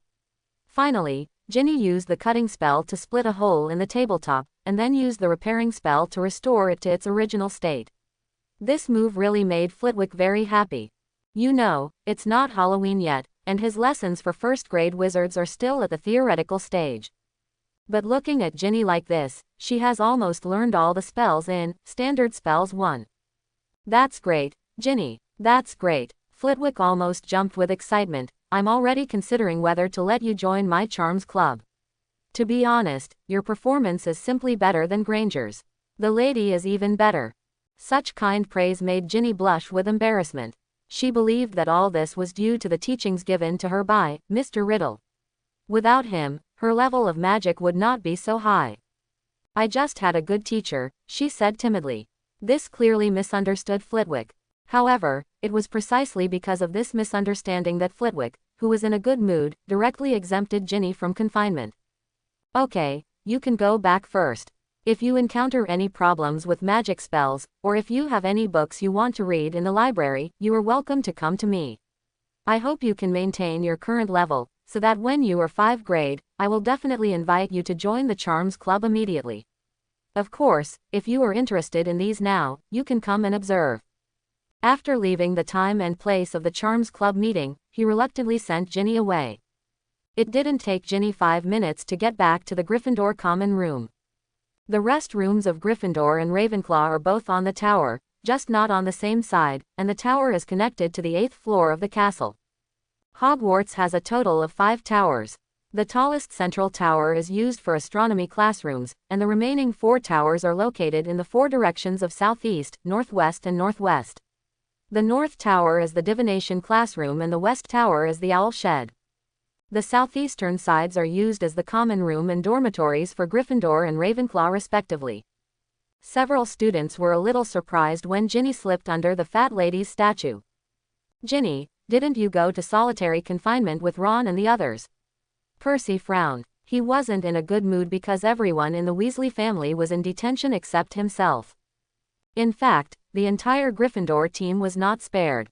"Yes, but Professor Flitwick thinks that my spell casting is very good, and he thinks that I should not waste my time in confinement." Ginny said immediately. This made Percy very happy. Well done, let me just say, being a good student never goes wrong. You see, Hermione was not punished this time. If you ask me to protect our Weasley family, I think it depends on you and me. Percy said as he walked out. It's so late, where are you going? A little thing, Percy explained vaguely. Ginny didn't ask any more questions. She was now in a hurry to find Mr. Riddle. Quickly returning to her dormitory, Ginny used a magic spell to unlock the drawer and spread the black-covered diary on the table. The ink-stained quill paused over the diary for a long time. Finally, Ginny took a deep breath and slowly started writing. Mr. Riddle, I have something to ask you. After finishing one sentence, Ginny quickly wrote the next sentence without waiting for the diary to respond. When she first started writing, she thought it was so difficult to ask this question, but now she seemed to be unable to stop and wrote to the bottom in one breath. I lost one day's memory. I clearly remembered that it was Thursday when I went to bed, but when I woke up the next day, the day turned into Saturday. My classmates all said that I took leave on Friday, but in fact I don't remember this at all. What do you think is wrong with me? She expressed it very tactfully, trying not to sound like she was suspicious of Mr. Riddle, but in fact, maybe this was also a little bit of Ginny's inner expectation. She didn't want it to have anything to do with Mr. Riddle. At least, there is no clear evidence yet. Then, she nervously watched the ink disappear on the yellowed paper. She felt as if there was a little person holding a huge hammer in her chest and pounding hard, making her breathless. Could it be you, Mr. Riddle? Single quote. Discovered. In the memory space, Cyrus looked at the large sentence that appeared in front of him and began to think about how to answer. Looking at her, she seems not sure that I did it. Do you want to follow her words? How about finding another reason? Judging from the current situation, Ginny Weasley still believes in herself. If she said she didn't know the matter, or blamed it on other reasons, she would be willing to believe it. But Cyrus thought about it and decided to tell Ginny the truth. Sometimes telling the truth is a better form of deception than lying. You found out. I originally planned to keep it a secret. I'm sorry, Ginny. Cyrus tried to make his tone sound more sincere and blaming himself. In fact, I controlled your body, like me such an evil magic prop, as expected, you'd better destroy it. It's really you, Ginny said in disbelief. Although she had already guessed before, when Cyrus told the truth personally, Ginny still didn't want to believe it. But, why? Ginny asked urgently. However, it was not so much that she needed an explanation, but rather that she now very much needed to find an excuse for Mr. Riddle, to prove that Mr. Riddle was not dangerous. What? Cyrus immediately pretended to be serious. Ginny, no matter what the reason is, my behavior is unforgivable. A magic item actually controlled the body of a wizard. If this happened on my own body, I will definitely eliminate it as soon as possible. You should do the same. Destroy me, Ginny, it's just a diary. No, Ginny wrote forcefully, I don't think you are an evil tool. I think, if you were really evil, then why don't you do anything? Help me finish writing. Weekend homework is hardly an evil move. You have something to hide, right? Seeing that Cyrus hadn't said anything, Ginny took the initiative to help find an excuse, and couldn't help but sigh. Children are indeed easily deceived. In other words, people are always willing to believe what they want to believe. This time, he deliberately remained silent for a long time before answering. You're right, there was magic in his words, which made Ginny feel sad and low. I should have told you, I am just a little memory left by Tom Riddle in the diary. Quote. So have you ever wondered where the real Tom Riddle is now? The real Tom Riddle. Ginny muttered this sentence. In fact, she already had a guess in her heart. In the medal display room, it was 50 years ago that Tom Riddle won the medal. Could it be that, Mr. Riddle, you have already? Yes, I have actually been dead for many years. Cyrus began to impress Ginny with his tragic past. The little lions of Gryffindor are always more emotional than rational. My death is actually related to the mysterious man. He was very rampant in that era. So, you were killed by a mysterious man? Ginny asked back, but it was obvious that she was convinced of this answer. It's all in the past. Cyrus didn't answer, he just said to himself, I was made into a diary when I was a student. After so many years, I really miss this world too much. It's my long-cherished wish to breathe fresh air again while still alive. Mr. Riddle. Ginny burst into tears. Although she had thought that Mr. Riddle might be dead, she never thought that he had been murdered by a mysterious man when he was a student. This was really pitiful. She did not notice the contradiction in what Cyrus said at this time. During the summer vacation, Cyrus even said that he had graduated from school. No matter what, my behavior cannot be forgiven. Cyrus scolded himself like a green tea, making Ginny even more sad. How can Ginny, who is only in first grade, identify green tea? After being beaten to the CPU by Cyrus, even the KTV was smoking. Ginny, destroy me, or hand me over to a professor at school. But before that, I want to meet you. Thank you for talking to me during this time. After being trapped in a diary for decades, it is indeed a painful and tortuous thing. Meet Mr. Riddle. Ginny froze. A voice in her subconscious told her, never do this, trusting a magic item is stupid and dangerous. But her curiosity was piqued like a cat's. What kind of person would the real Mr. Riddle be? I have never really understood Mr. Riddle, but now, there is such an opportunity before me. But, what to do? Ginny's inner desire overwhelmed all her vigilance. Of course, this was also related to the fact that Cyrus had made this little girl trust him very much before. Little did she think that Mr. Riddle could possibly harm her. Seeing that Ginny agreed, Cyrus was very happy. If Voldemort himself has anything worthy of praise besides his magical talent, I am afraid that the only one he has designated by Rowling as the most handsome skin in the entire book. Before Tom Riddle transformed himself with black magic, he used it to deceive many women. To this day, the spirit of one of Hogwarts' victims still floats in Ravenclaw's tower. He is obviously the most intelligent descendant of Ravenclaw among the Big Four, but turns out to be a stupid love brain. You just need to bury your face in the book, and I will bring you into my memory. The diary seemed to be blown by a strong wind, and the pages flipped through, stopping at a certain page. Ginny gaped at the pages of the diary, which seemed to transform into a miniature television screen. Her hands were trembling slightly, and she raised the book and put her eyes on the small window. Before she could react, her body fell forward, the window was getting bigger, and Ginny felt that her body was leaving. The chair fell headfirst into the gap in the page, into a swirling swirl of colors, light and shadow. This is a gray space, and the silver mist flowing around it is like flowing morning mist, which looks both light and heavy. She looked around nervously, looking for anyone who might be Mr. Riddle. Cyrus was not playing hide and seek with her. He was standing not far away, holding the phantom of a wand that belonged to no one in his hand, tilting his head and looking at her with a chuckle. Mr. Riddle, Ginny called to him tentatively. Hello, Ginny. Cyrus's reply immediately turned her inner nervousness into excitement. She trotted up to Cyrus and looked at him in surprise. I'm afraid this little girl has never thought that this Mr. Riddle, who has been communicating with her, is so handsome. Are you really Mr. Riddle? To be precise, this is just his memory, Cyrus said cleverly, trying his best to make sure that what he said was not a lie, but it was no different from a lie. I guess you must be very surprised now.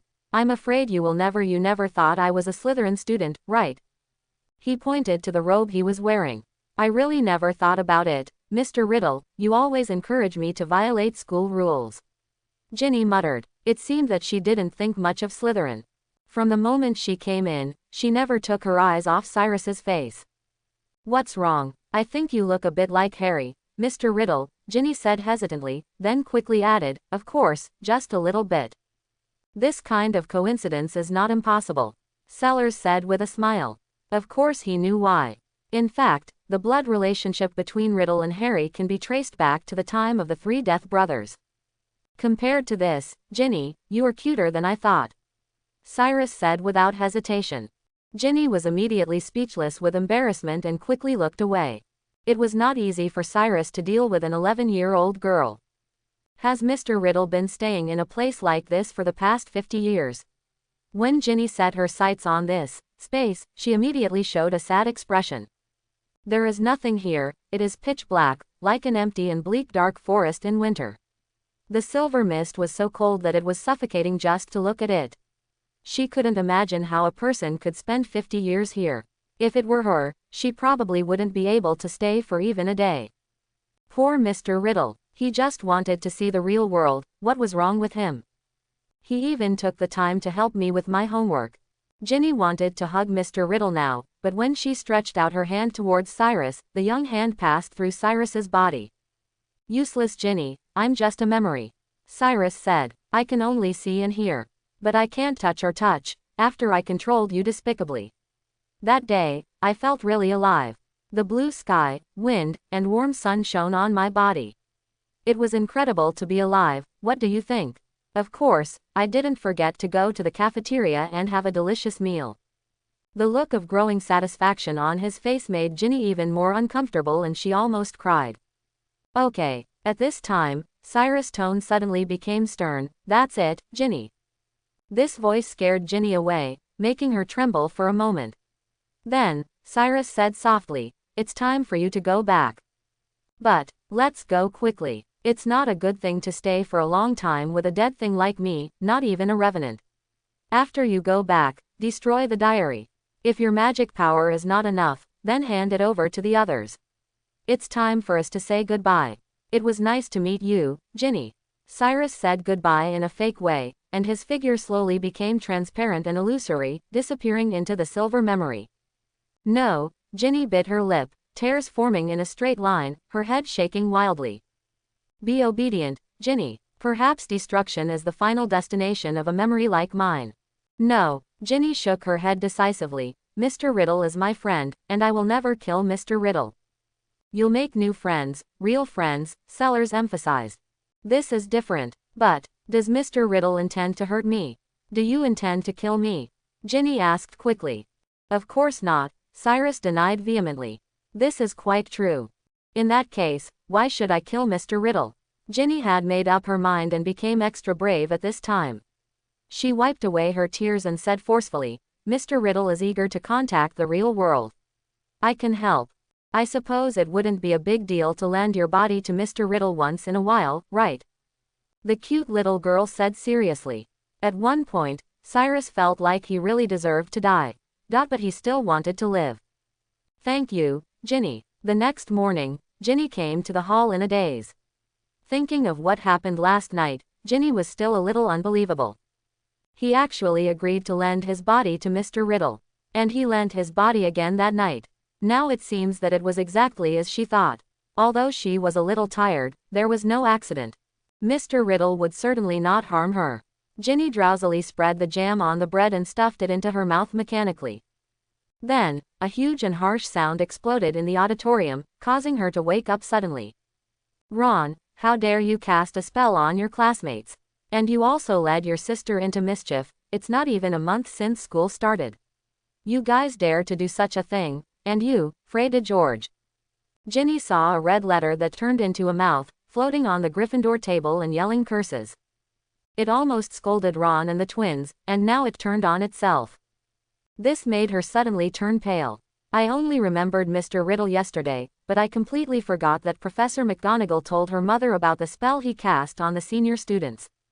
When she saw the letter approaching, Ginny wanted to run away immediately. It would be too embarrassing to be scolded in front of everyone. In fact, the two classmates who were originally sitting next to her saw that something was wrong and jumped away long ago, fearing that they would be accidentally injured by the sound of shouting letters. However, what surprised Ginny was that when the shouting letter hovered in front of her, Molly's voice suddenly became gentle. I've heard everything, little Ginny. I have to say, you did a good job. Don't worry, no one is bothering your dad. If Percy is cursed by a first-year student, then we have nothing to say. Of course, don't be so impulsive next time. It's best to tell the professors when you encounter trouble. Okay, see you over Christmas break. After saying that, the roaring letter immediately burned. Ron and the twins were both a bit unbalanced. If I really wanted to be mean, Ginny was the one who was mean.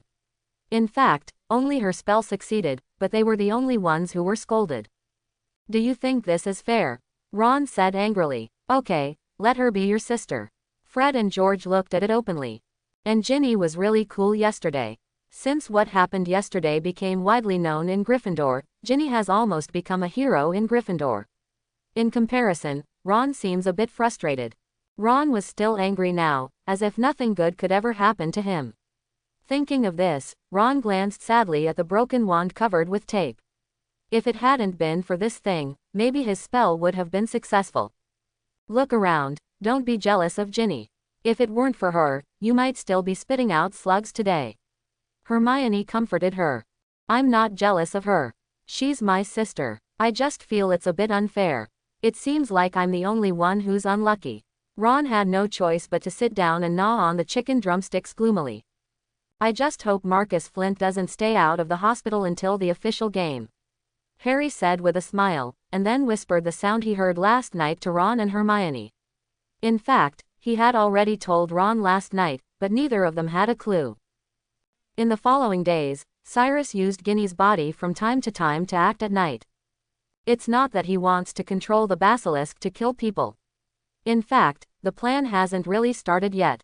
He spent most of his time practicing spells in the room of requirement.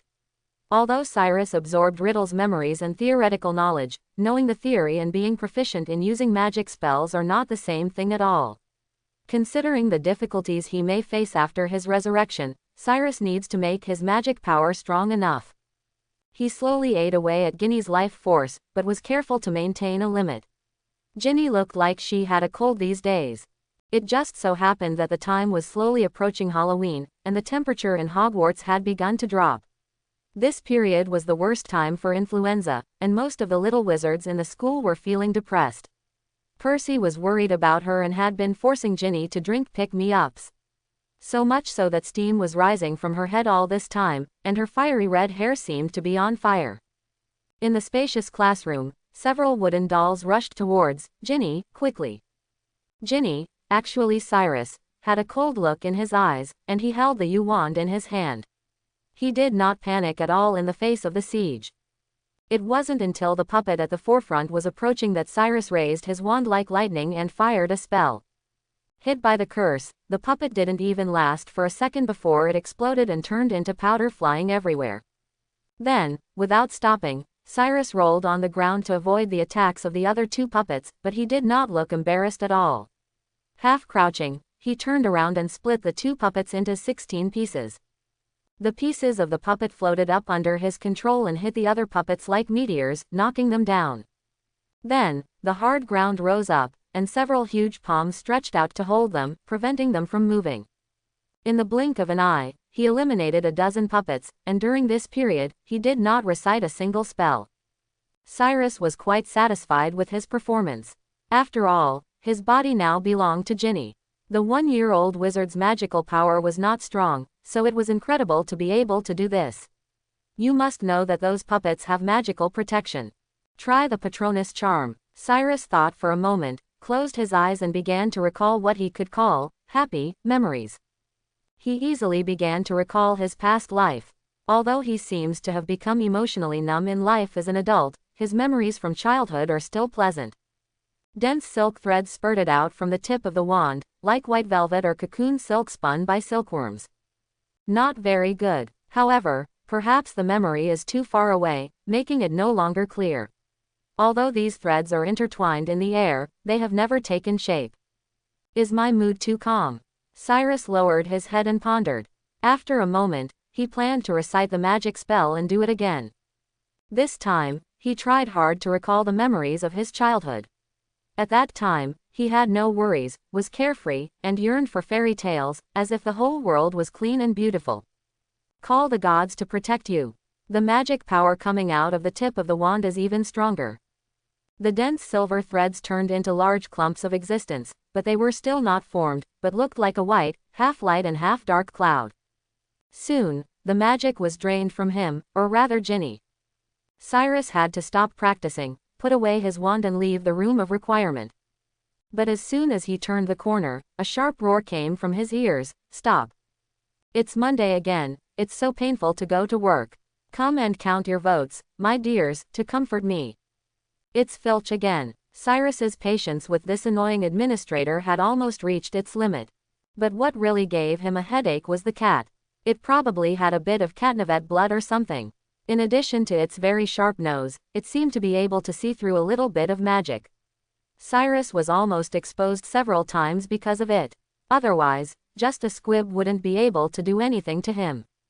It is especially dangerous sometimes when you not only meet Filch, but also happen to meet Snape, who is up late at night. No wonder Tom had to operate on this cat in the original novel. Stop. Don't move. I've found you. Filch shouted viciously into the air. But in fact, where Cyrus is now standing is behind him.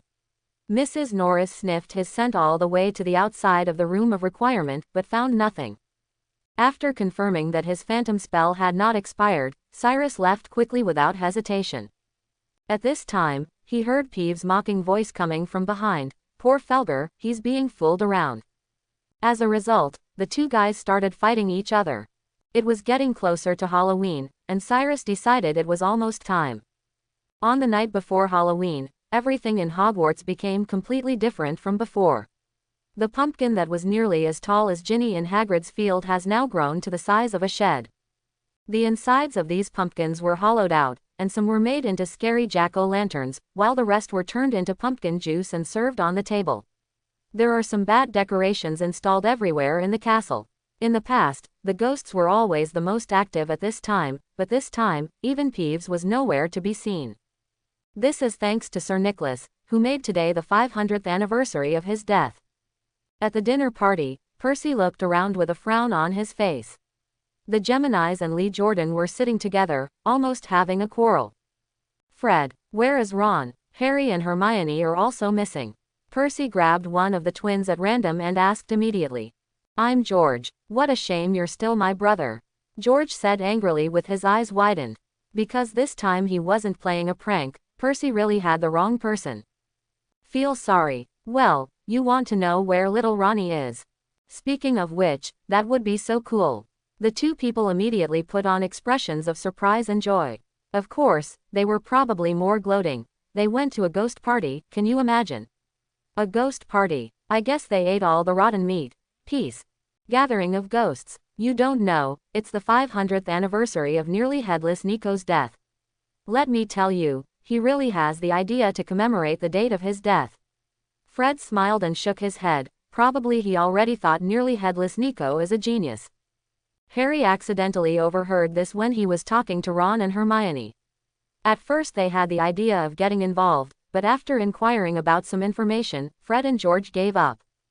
Wouldn't it be nice to eat hot meals and drink warm pumpkin juice in the hall? Why don't you care about your sister? You know Ginny isn't here either.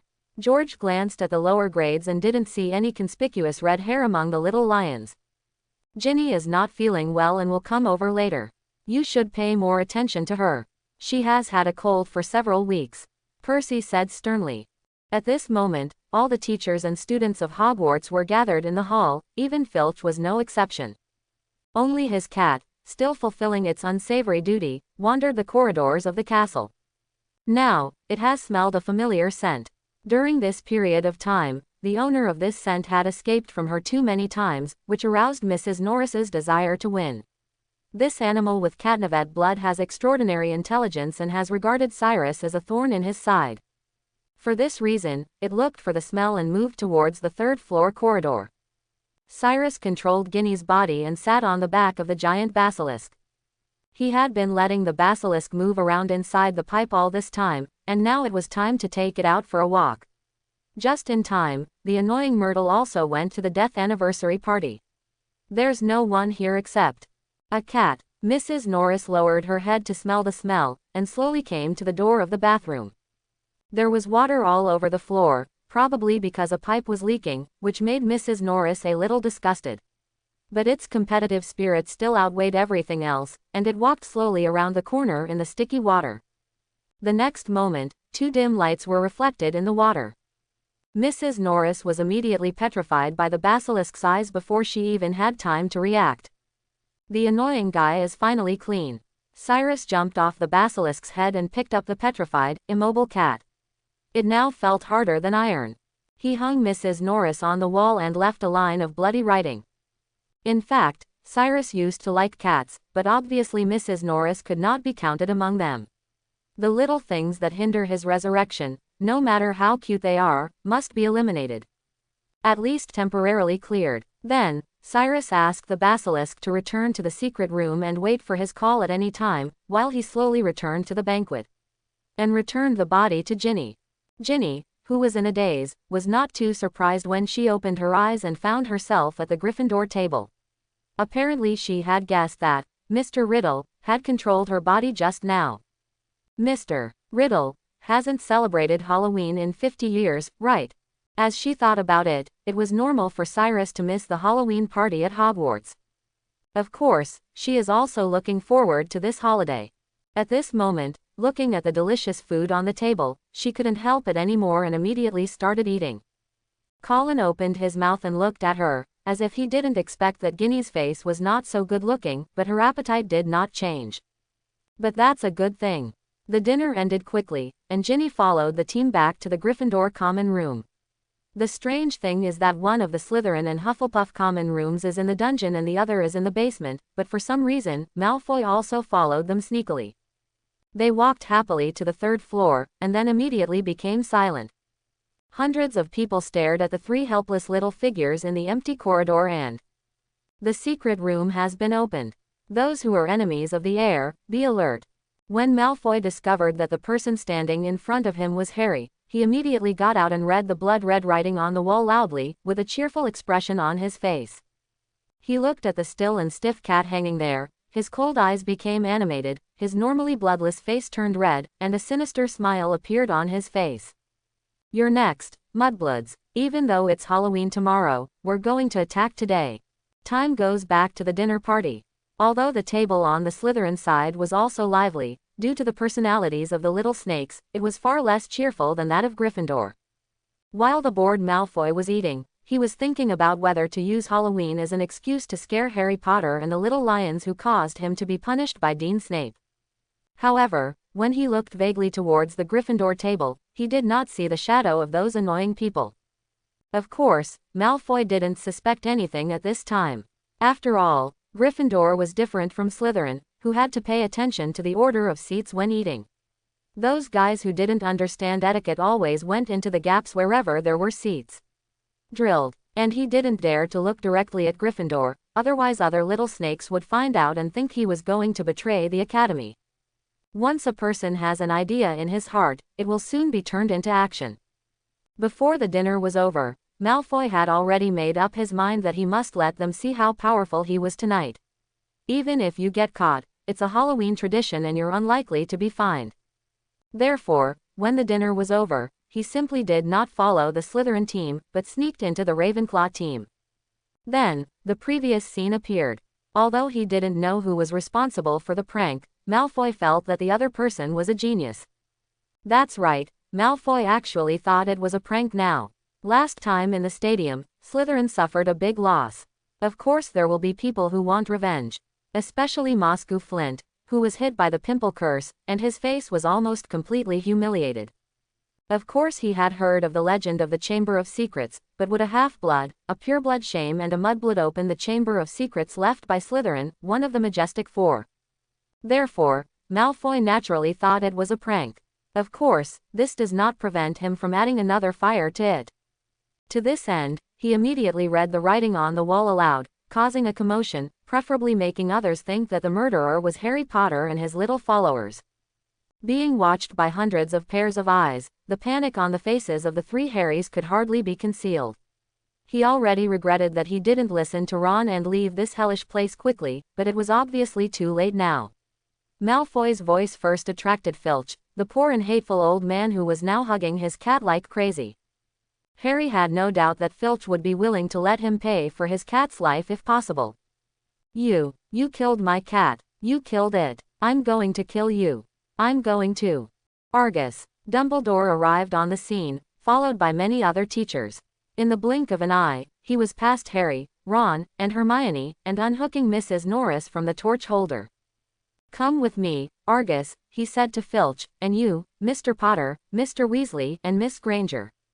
Lockhart stepped forward eagerly. "My office is closest to here, the principal, it's upstairs, you can." "Thank you, Gilderoy," said Dumbledore. The silent crowd parted to let them pass. Lockhart was very excited and looked very proud, and hurriedly followed Dumbledore. Professor McGonagall and Snape also followed. Only a few hundred Gryffindor and Ravenclaw students who didn't know what to do were left looking at each other. "That's amazing. Why didn't we think of getting rid of this cat? Fred said. Maybe it's because we have a secret weapon. What secret weapon? Lee Jordan came up. Of course it's a dung bomb. The twins replied in unison. That thing can indeed hinder Mrs. Norris's sense of smell. Li Shen nodded with approval, and then added, I really don't know what will happen to Harry and Ron. They shouldn't stay here after doing this. Crime scene. What do you think, Ginny? Is that Ron your brother? In the crowd, Colin turned to ask Ginny, I don't think the murderer can be Harry, he can't do such a thing. If Harry Potter, it would be so sad to be kicked out. I wrote a letter to my brother and he also wanted to meet Harry Potter. He spoke quickly. Now, Ginny was a little distracted because she was worried about the situation of Ron, Harry and Hermione. Do you think the secret room is real? I've never heard of it. The blood stains don't seem to be completely dry yet, so the cat probably died not long ago. You came a little late today. Did you find any traces of the murderer? What? Ginny's eyes widened. What does it mean that you came a little late? She wanted to ask more carefully, but Percy and the Ravenclaw prefects had already reacted to the noise and began to organize discipline. Ginny had to keep her doubts to herself. Okay, stop arguing. Get in line, Percy shouted, and you should go back to Slytherin, or I will deduct points from you. After driving away Malfoy, hundreds of footsteps continued to move forward, but the discussion in the crowd was something that Percy couldn't stop no matter how hard he shouted. Okay, Percy, let them go. Penelope Cleawot couldn't help but said. When they returned to the common room, Ginny was still thinking about what Colin had said. But there were too many people in the lounge, and everyone was discussing what had happened. Rumors of the secret room immediately began to spread. Mr. Riddle seemed to say that he knew the locations of many secret rooms. Could it be that Slytherin's secret room was among them? Single quote. She doesn't doubt that Cyrus did all of this yet. Ginny was just eager to know if Cyrus had seen the real murderer or had any clues when he controlled her body. If only he knew where Slytherin's Chamber of Secrets was. So she returned to the dormitory alone, spread out the diary on the bed, and closed the bed curtains. Mr. Riddle, do you know about Slytherin's Chamber of Secrets? Slytherin's Chamber of Secrets? Why do you suddenly ask this? Cyrus asked. Ginny slowly wrote down what happened after the dinner. I would like to know, Mr. Riddle, if you have found any clues, or if you know anything about Slytherin's Chamber of Secrets. Slytherin's Chamber of Secrets. Tell the truth, or hide the truth. Sellers is now caught in this dilemma. He didn't know if Tom in the original book had ever told Ginny about this, and speaking out was obviously risky. But Riddle couldn't wait to show his memories immediately after meeting Harry. To say or not to say, that is the question. Slytherin's Chamber of Secrets does exist. After a brief thought, Sellers decided that now was not the time.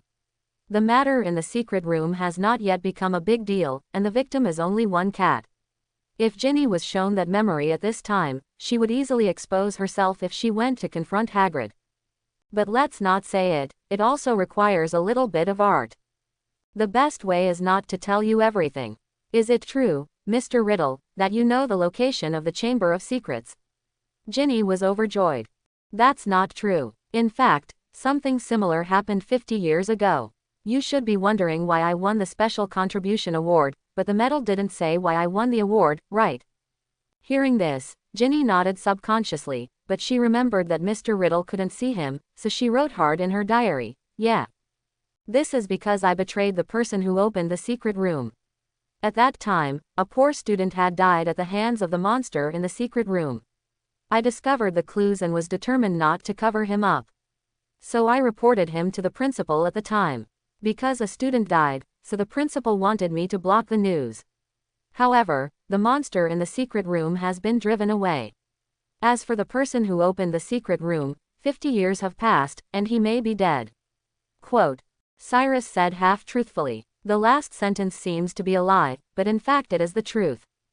As for whether the Chamber of Secrets will be opened again, I don't think so. Slytherin's Chamber of Secrets is opened again and a terrifying monster is released, just to deal with a cat. I admit, that cat is indeed annoying enough, yes, but it's not enough to be treated like this. Maybe it's a prank. I used your body to walk around the castle at night, and I seemed to see a figure, but I couldn't see it clearly. Is that so? Ginny heard that the person who opened the secret room might be dead, so she stopped asking about the other person's identity. She had no doubts about Cyrus now, but she was very interested in the secret room. Mr. Riddle, can you take me to see the secret room from 50 years ago? Of course. Cyrus followed his memory and marked the location of the secret room where Hagrid originally kept Aragog. To be honest, there is no difference between keeping an acromantula in a castle and keeping a basilisk. The two magical animals are equally dangerous. If Tom hadn't already killed someone, causing Aragog to be driven away, Hagrid would have had problems sooner or later. After getting the answer, Ginny already had a plan in mind. That night, around 12 o'clock, Ginny sneaked out of the room and planned to take a look at the secret room. There was no one else in the common room at this time. She walked carefully and slipped out from under the portrait of the fat lady. While walking through a classroom on the 5th floor, I suddenly heard several familiar voices. Ginny immediately crouched in the corner of the window. Do you think I should tell them about the sound I heard? Don't say it, Ron said without thinking. Hearing something that no one else can hear is not a good sign, even in the wizarding world. He was worried that Harry might actually be regarded as the attacker after telling him what happened. Harry heard something in Ron's voice and asked, "You believe me, don't you?" Of course I believe it, Ron said quickly, but you have to admit it's bizarre. I know it's bizarre, Harry said. The whole thing is bizarre. What's with those writings on the wall? The Chamber of Secrets has been opened. What does that mean? Oh, this reminds me of something, Ron said slowly. It seems that someone once told me about the Chamber of Secrets in Hogwarts, probably Bill. What's a squib? Harry asked. Ginny heard Harry ask strangely, and then Ron laughed. In fact, she also wanted to laugh. Almost every little wizard who has not yet entered school will worry about whether he is a squib. That's right, it's not actually funny, but when it comes to Filch. Ron said, a squib is a person who is born in a wizarding family but has no magical abilities. Squibs and muggle-born wizards are the opposite, but squibs are rare. If Filch wanted to learn magic through a quick spell correspondence course, he would be a squib. That would explain a lot, including why he hates students so much. He's jealous. Also, from the looks of it, it seems like they won't be fired. Ginny breathed a sigh of relief, and then she heard Harry say again, "Let's go to bed quickly, before Snape comes to find us again and frame us." So she immediately left from under the window and hid in the corner. She didn't come out again until the 3 Harrys left. As for the secret room, she didn't want others to know about it yet, at least not until she was sure that tonight's events were related to the secret room. It seems like over here. She walked quickly through the corridor, and after a while, she reached the secret room that Cyrus had marked for her. It's really hidden here, but there's nothing there. As Mr. Riddle said, the monster in the secret room has been driven away. Only thick dust and some old cobwebs are left here. Ginny felt a little happy, but also a little disappointed. But she quickly cheered up. Since it wasn't the monster in the secret room who did it, the most important thing now was to catch the prankster. Draco Malfoy. This was Ginny's first suspicion. After what happened during the summer vacation, Ginny had already regarded Draco as a Malfoy kid with an evil nature, not to mention that the time of his appearance tonight was strange enough. She wanted to go back to the dormitory immediately and tell Mr. Riddle her guess, but as soon as she turned around, she saw an unexpected figure. Headmaster Dumbledore. Ginny almost froze in place. "Good evening, Miss Weasley." Dumbledore stood at the corner of the stairs. He was already tall, but now he looked even taller. Blue eyes shine like gems at night. "Principal, why are you here?" Ginny became nervous. Being caught by the principal while wandering at night was no joke. However, Dumbledore obviously misunderstood the reason for Ginny's nervousness. At this moment, he looked directly into Ginny's eyes, as if he wanted to see through her heart. But the expression on his face remained kind. "I should have asked you this question, Miss Weasley," he said. "After such a horrific attack and at such a late hour, you should stay in Gryffindor's dormitory, not outside the castle." Wandering, what do you think? Ginny quickly lowered her head, averting Dumbledore's gaze. "This is not okay," Dumbledore immediately said. "Of course, I will not punish you for this. I came here because someone wanted to create panic and claimed that the Chamber of Secrets had been opened again. It just so happened that 50 years ago, there was a student who reported another student here and drove a monster out of the school. I have to admit, it was indeed a dangerous monster." His words forced Ginny to look up again in surprise. As soon as she heard about Riddle's deeds, she immediately wanted to share it with Dumbledore, but soon she remembered that it was a secret between herself and Mr. Riddle, so she swallowed those words back. Dumbledore saw that she was hesitant to speak, and naturally knew that Ginny might have some secrets in her heart. "Okay, it's time for you to go back to bed." "Yes, sir." Ginny nodded and passed by Dumbledore. When she reached the upper part of the stairs, she heard Dumbledore's voice coming from behind again. Etc. "What's wrong?" Ginny turned her head and her eyes met Dumbledore's. "Before you leave, I want to make sure, Miss Weasley, is there anything else you want to say to me?" Those blue eyes seemed a bit aggressive. A series of things flashed through Ginny's mind, and after a moment, she slowly spoke. "No, sir." Hearing this, Dumbledore nodded, seemed to be thinking, and said softly, "Well, good night, Miss Weasley. On days like this, it's best not to wander around at night." "So, you met Dumbledore." In the memory space, Cyrus's face didn't look good. He only found out about it the next night. Ginny fell asleep immediately after returning to her dormitory last night. "Well, Principal Dumbledore mentioned you. Although he didn't mention your name, I know it was you," Ginny said excitedly, but then, Cyrus's words were like pouring water on her. Cold water. "Maybe I've been exposed." Cyrus exhaled deeply, trying to calm down his emotions. He didn't expect that after waiting for so long, he would finally get such a result. After all, he and Riddle are not the same person, and their attitudes towards Ginny are also different. A little coincidence is enough to make the outcome of the matter very different. But, maybe there is hope, he thought. If Dumbledore thought that everything was under his control, he would not be so eager to take action. Just like Quirrell last year, it is naturally suitable to use it as a training tool for his savior. There's still room for maneuver. Single quote. Cyrus forced himself to calm down. In fact, he was not sure what Dumbledore's plan was, but almost 20 hours had passed since Ginny met him last night, and he was still in Ginny's hands unharmed, which meant that something was wrong. Not yet in dire straits. Exposed. But I have never told anyone about Mr. Riddle. Ginny was so startled that she almost lost her grip on the pen and said anxiously. "It's not your fault, but magic is always hard to guard against. Dumbledore is a master of legilimency. When he looks into your eyes, he can roughly know what you are thinking." After Cyrus calmed down, instead, he was in the mood to comfort Ginny.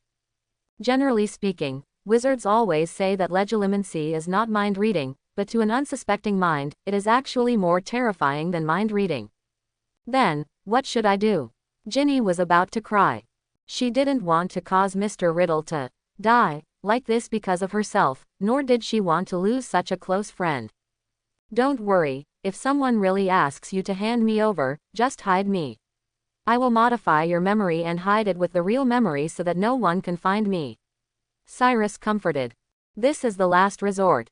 Once he reaches this point, he doesn't know when it will be until another person opens the diary next time. And the diary was not destroyed. Would Voldemort die? Cyrus and Ginny were preoccupied here. On the other side, Dumbledore was sitting in the office, thinking hard about the small details of his meeting with Ginny Weasley last night. Although it was a bit despicable to say it, he did use legilimency on a first-year wizard. He really wanted to know why the other party appeared in that place by such a coincidence. But the information he got surprised him. He put his memory into the pensieve and messed with it, and the scene from last night immediately emerged. He saw himself being aggressive and shamelessly using powerful magic to forcefully enter Ginny's brain and read her thoughts at that moment. To this end, he also deliberately asked a question to guide the other party to think. "Before you leave, I want to make sure, Miss Weasley, is there anything else you want to say to me?" Ginny Weasley was clearly hiding. At this moment, her voice kept echoing in her mind. Draco Malfoy is the heir of Slytherin. Draco Malfoy. Even he found it a bit ridiculous. If Salazar Slytherin really chose Draco Malfoy as his heir, he was really blind. It's not that Dumbledore looked down on Draco Malfoy, in fact it was quite the opposite. He believed that Draco was indeed a talent. But the Malfoy family is actually not that qualified as a Slytherin, let alone the successor of Slytherin. Ambition and honor. Yes, but not much. And, he doesn't have a parseltongue. This is a very important point. At least Dumbledore believes that if Slytherin really left any secret room, perhaps only Parselmouth can open the door to the secret room. But in other words, he couldn't confirm whether there was a secret room or not. Dumbledore knew very well that the murderer 50 years ago was not Hagrid. At that time, he did not suspect that it was Tom Riddle, but as time went by, the truth of many things became more and more obvious. The murderer 50 years ago was probably Tom. It's just that Dumbledore wasn't sure what method the other party used. Is it a deliberate obliteration to make Horcruxes? Or is it really like the rumors say that Slytherin's secret room was open to eliminate those so-called people who are not worthy of learning magic? Draco Malfoy, it's not impossible. Arthur seemed to be ransacking Malfoy's house during the summer vacation. Maybe Lucius asked him to bring some things from the Voldemort period to the school. Dumbledore guessed. In fact, he had guessed pretty well. But because of the words in Ginny's mind, his current guess was slightly biased. Moreover, Draco, who was supposed to follow the team back to the dungeon, appeared on the 3rd floor at that time, which was more coincidental than the 3 Harrys appearing there. As for why Ginny Weasley appeared in the classroom where Hagrid hid the Acromantula, maybe someone told her that this is not the Chamber of Secrets. 50 years ago, maybe it was his grandfather or grandmother. What are the old things from Voldemort's era? The key to the Chamber of Secrets. Or, he broke away from his memory, looked at Fawkes who was on the verge of rebirth, and said happily, "Hurry up and prepare for rebirth, old man, I may need your help." If that old thing is what he guessed, then he has finally made progress in something that has been fruitless for decades. Of course, with Tom Riddle's madness, he might have made several such things, but in any case, it would be great if he could destroy one now. Fawkes lowered his head and pulled out one of his tail feathers, ignoring Dumbledore's words. "It seems I have to find time to visit my old friend Horace Slughorn. I haven't seen him for a long time since he retired." Dumbledore paced and stood at the window, in front, watching the moonlight shine down. "But let's wait a little longer. If it is really Draco, I believe Lucius Malfoy will take action." Ever since Cyrus and Ginny said not long ago that Dumbledore might have discovered her affairs, Ginny had been looking very uneasy. Percy or Ron may have misunderstood and thought she was worried that Ron and Harry might be expelled. Ron thought she was worried about the cat. "But you don't really know Mrs. Norris.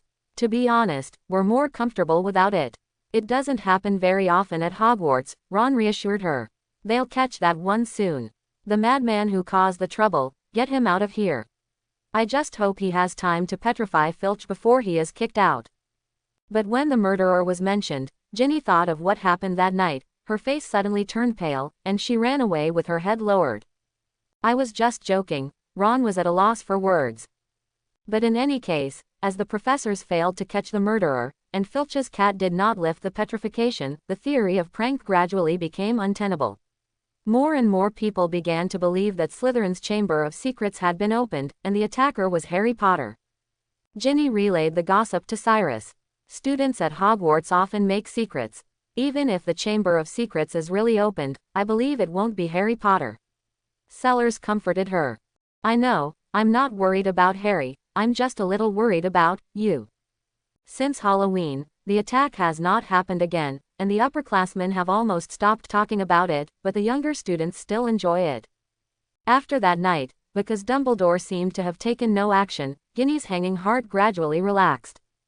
However, she originally wanted to investigate Malfoy, but now she was completely out of mood.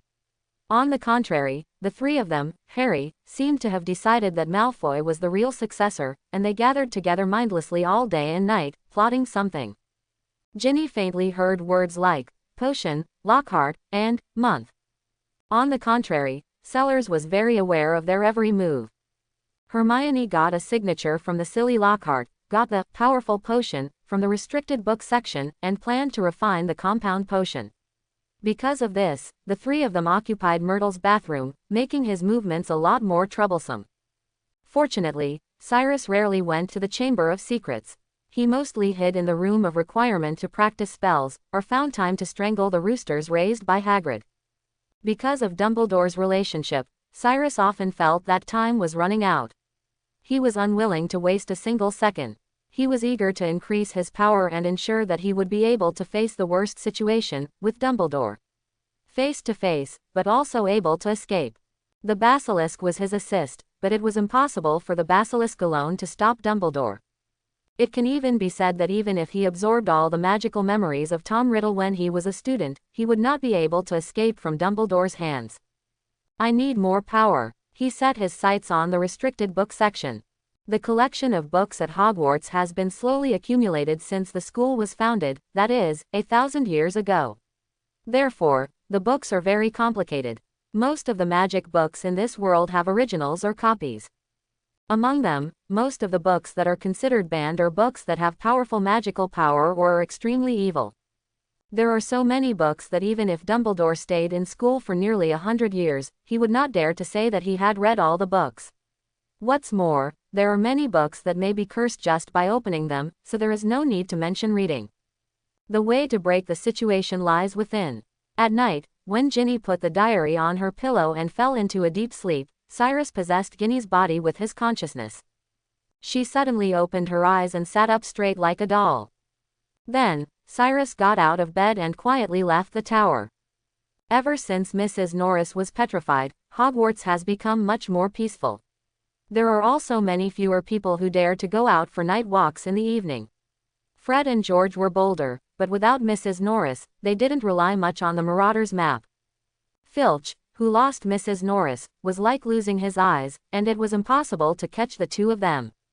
This provides Cyrus with great convenience. Now, it is impossible for anyone to know his whereabouts. Of course, it is still not easy to enter the Forbidden Book area. Like the movie version, it is impossible for a first-year wizard to open it with just an opening spell. If it were that simple, the restricted book area would have been emptied out by the naughty Gryffindor. Cyrus came to the library door on the 4th floor and used the unlocking spell to gently open the library door. So far so good. He slowly walked into the library, then closed the door, walked through the rows of bookshelves, and walked to a staircase in the corner of the library. In the middle of the staircase, there was a rope separating the books upstairs and downstairs. Looks very simple, and it seems that you only need to bend down to pass through. But Cyrus did not dare to be so bold. This seemingly ordinary rope is actually a magical barrier that separates the Forbidden Book area from ordinary books. If you are not careful, the alarm will be triggered quickly. He picked up Ginny's U-wand and began to gradually break the magic on the rope. After almost 10 minutes, the knot in the middle of the rope automatically untied, and the originally straight rope now looked like a straight rope. It seemed like 7 times in the night, and he lay limply huddled aside. It's easier than imagined. I really didn't expect that after so many years, the protective magic in the restricted area of Hogwarts has not changed at all. Cyrus thought he would experience some twists and turns, but the result surprised him. With the memory of Riddle, who was a frequent visitor to the restricted zone 50 years ago, Cyrus now feels as comfortable coming to the restricted zone as he has returned home. The 112 books, the darkness of the mysteries, the hermetic documents, natural magic. The Jewish Book of Abraham.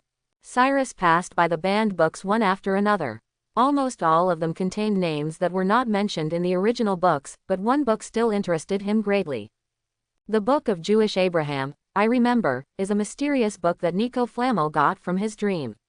He was able to refine the magic stone because of the inspiration from this book. I didn't expect there to be one here.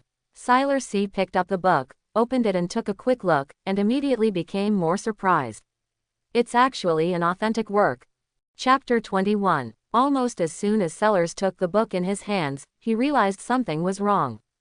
Its material is neither paper nor sheepskin. The text and illustrations in the book are not drawn, but seem to be stamped with metal. The book is very thin, only 21 pages, but the page numbers in the corners are not in accordance with the rules, marked in order. Instead, A7 is marked every 7 pages, a total of 3. According to the general understanding in the wizarding world, 7 is indeed a magical number. In fact, there is a course at Hogwarts that specifically mentions this magical number, and Voldemort also loves 7 very much. However, in alchemy, 3 is also a magic number. As for the content in this book, he couldn't understand it at all. The knowledge possessed by Voldemort in the 5th grade seemed a bit superficial when compared with more advanced knowledge. Not to mention, even Nico Flamel, who had the dream revelation, spent 28 years to decipher the mystery of this book. Cyrus closed the Jewish Book of Abraham, and looked next to it, and sure enough he found another book. Nico Flamel's manuscript, the Book of Hieroglyphs. In comparison, the book was very thick. Cyrus flipped through a few pages at random, and an opened letter slipped out of the book. Albus Percival Wulfric Brian Dumbledore. Dear Albus. After experiencing a very long time, more than 6 centuries, dragging our already dilapidated bodies and facing death, neither parental nor I have any fear. Both of us want to believe that when the world knows after our death, we can't help but feel regret for the end of our lives and greed for our huge wealth, except for you, Albus. We both believed that death was just another adventure, one in which Perenelle and I had been too late. Before I leave, I will give you the 2 most important books in my lifetime to commemorate your friend who is more than 500 years younger than me, but is even more wise than me. In addition, I left my wealth to Bobaddons. I hope you don't mind. Of course, I know very well that Albus Dumbledore has never been interested in this at all. I dare not say that I have understood all the mysteries of the Jewish Book of Abraham. This book, foreseen in dreams, although it only has a few pages, contains real wisdom and truth. I hope you will keep it safe. If you can decipher it, the whole mystery of it is even better. However, we all know that this is too difficult. During the time when we first met and later worked closely together to explore the secrets of magic and alchemy, you have read this book countless times, but there is no progress at all. I very much want to believe that since it found me through prophecy, then maybe fate can take it to where it should go. Now, because of Voldemort, I am determined to transfer the Philosopher's Stone to you. Maybe this is a revelation. Having said that, Perenelle and I actually left a lot of elixirs behind, so please don't worry about it. Also, I believe we will meet again soon. Cyrus closed the letter, finally understanding what was going on. A person like Riddle who fears death will definitely take it as his own if he knows the existence of this book.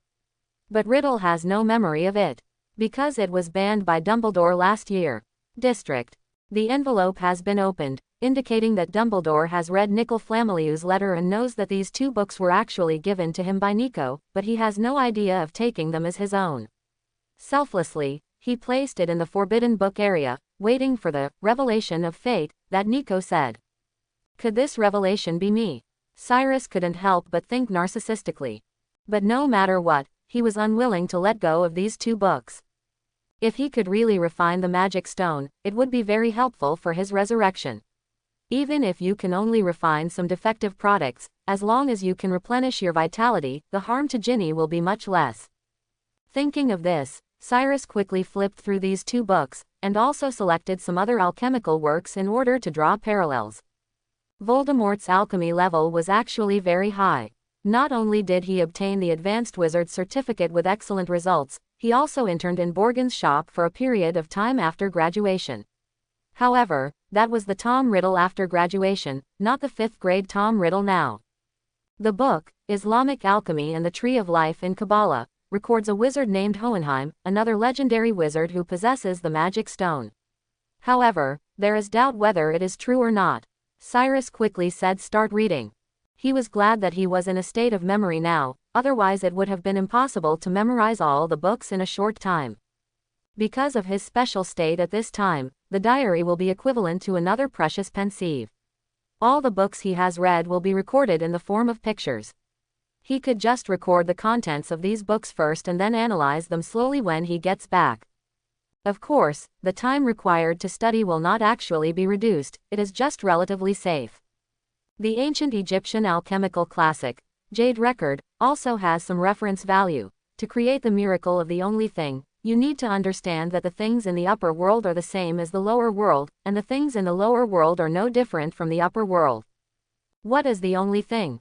In addition to this copy of the Jade Record, there was another, Book of Thoth, beside it, which had a very deep connection with the Jade Record, and Cyrus also opened it together.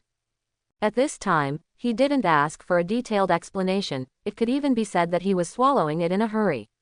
He only looked at a general idea of whether he needed it, and then immediately decided to put it down or record it. Gradually, Cyrus became obsessed with it, and it was not until the harsh rooster crow came from outside the castle that he woke up, and he suddenly realized that it was almost dawn. I have to go back quickly. I originally said I would look for some powerful black magic books to see if I could improve my strength, but I ended up reading about alchemy all night. Cyrus shook his head, but he didn't know at this time. Being tired, he didn't feel any pity at all.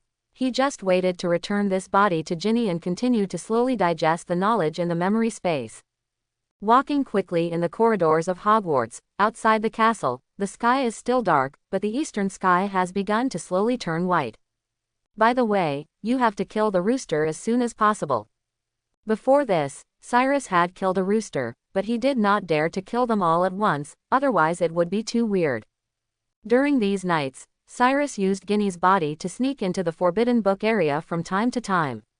In addition to alchemy, he also read many other books, such as the Book of the Red Dragon, the Book of Solomon, the Book of Roger Eyre, the Encyclopedia of Dark Curse, and so on. Some of these books were ones that Riddle had already read, and some that he himself had not had time to read.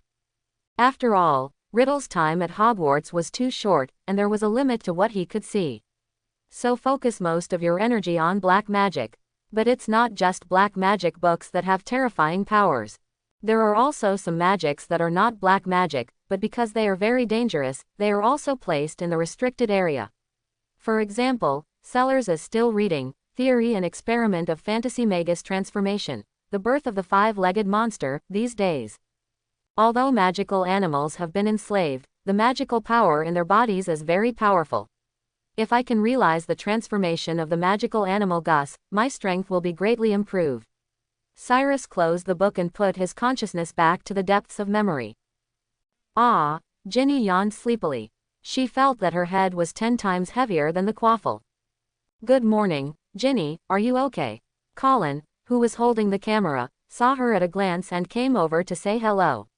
Your face looks too bad. You look like you haven't slept for several days. Click. As he said that, he raised the camera and immediately took a picture of Ginny. Then, a picture of a cute little girl with thick dark circles under her eyes was printed. It was hard to see. Colin, who knows the air, was very happy. Honestly, I didn't expect wizards to also lack sleep. You look like you will fall to the ground at any time. You also have dark circles and bags under your eyes. This kid was chirping, which made Ginny a little unhappy, and he actually dared to take ugly photos of himself. Shut up, Colin, and give me the picture. What? No, I plan to send it home to my brother to see.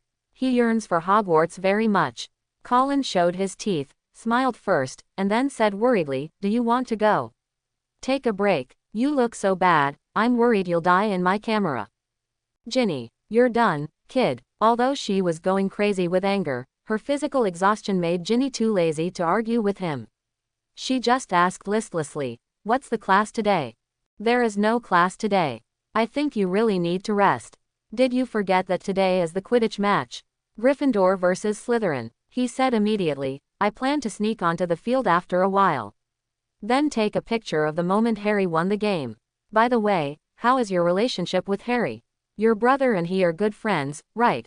Colin's mouth kept talking like a machine gun that couldn't be closed, but Ginny's ears only heard the first 5 words, there is no class today. Skipping class. I'm going back to rest. You're not going to watch the game, Colin said in surprise. He thought every wizard in the wizarding world liked Quidditch. What's more, today is still a Gryffindor game. Quidditch, Ginny paused, did she like Quidditch? Of course she liked it. In fact, she was very envious every time she watched her brothers play family Quidditch at home. But most of the time they don't bring themselves. But on the other hand, I am really sleepy now. By the way, you can ask Mr. Riddle if he can help me record the Quidditch match. Okay, it's almost like sleeping in the playground. What? It's nothing. You go over first. I'll go to the playground to see later. Ginny hurried back to the dormitory and took out her diary. Mr. Riddle, there is a Quidditch match today. I don't want to miss it, but I am too tired. Can you record the match in a diary? Just like when we talk face to face. Quidditch game. Cyrus was immediately attracted by Ginny's words. If he remembered correctly, it was after this game in the original book that the second person attacked by the Basilisk appeared. Colin Creevy. It was the first-year guy who kept pestering Harry. Cyrus knew it was time to take action again. Of course, I guarantee to give you an authentic Quidditch match. Great, then I'll go to bed first. Ginny had already fallen asleep before she finished writing. Cyrus was actually feeling a little tired as he pressed against Ginny's body. However, he had saved some refreshing medicine when there was a cold before. Drinking this is much more useful than drinking coffee. The price was that he had to watch the Quidditch game with a smoking head. Hello, Ginny, do you have a cold again? Hermione greeted Ginny in a friendly manner on the playground. The relationship between her and Ginny was very good, but Ginny Weasley always gave her a sickly feeling. I just got over the flu not long ago, but I didn't expect it to happen again today. I just didn't sleep well. I stayed up late reading, Cyrus replied. Oh, it's good to like reading, but you should pay more attention to rest. Hermione said quickly, while glaring at Ron, who was heartless. You should learn from your sister. That's why she can teach Gao. A first-year student can cast a spell and break your spell instead of asking for trouble. Are you crazy? It's because my wand is broken. Ron didn't expect that he could be slapped even though he was sitting so well, and he immediately shouted in grievance. Hermione didn't say anything further. In fact, she was just persuading students to learn, but the effect has not been very good. Several people's attention returned to the court, and Gryffindor was at a disadvantage from the beginning. The Gryffindor team is not optimistic. You know, Malfoy donated several Nimbus 2001 to the Slytherin team, but the Gryffindor team still swept the series, not even the 7-star sweep. Luon said worriedly.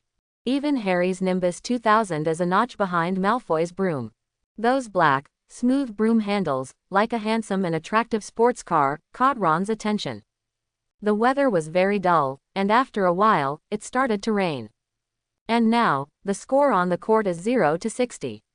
Cyrus doesn't know much about ball, but he can still understand the basic rules. The Quaffle scores 10 points, the Golden Snitch scores 150 points, and the Bludger scores no points. This kind of ball is usually hit by anyone. The purpose is to hinder the actions of its players. But now, there is obviously something wrong with one of the Bludgers. I think I saw this plot last year, Ron said blankly. Someone did something to that ball. Hermione stood up immediately. At this moment, the Bludger almost gave up attacking others and followed Harry as if it had eyes, so that the twins, who were batters, had to surround Harry and keep knocking it away. Hermione subconsciously looked at Snape, but after remembering what happened last semester, she couldn't help but look at Lockhart. Handsome Lockhart, how can this be? Hermione didn't notice anyone casting spells. Cyrus looked at the professor's chair. All the professors, including Dumbledore, were watching with fear, but interestingly, no one took action.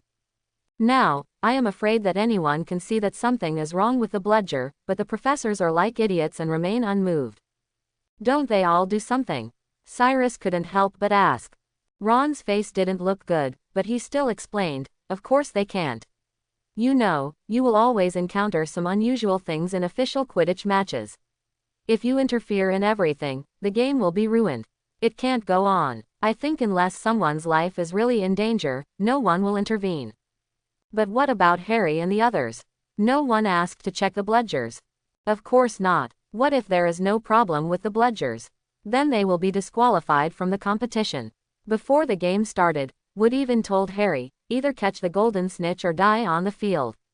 Ron's face turned pale. We have to think of a way.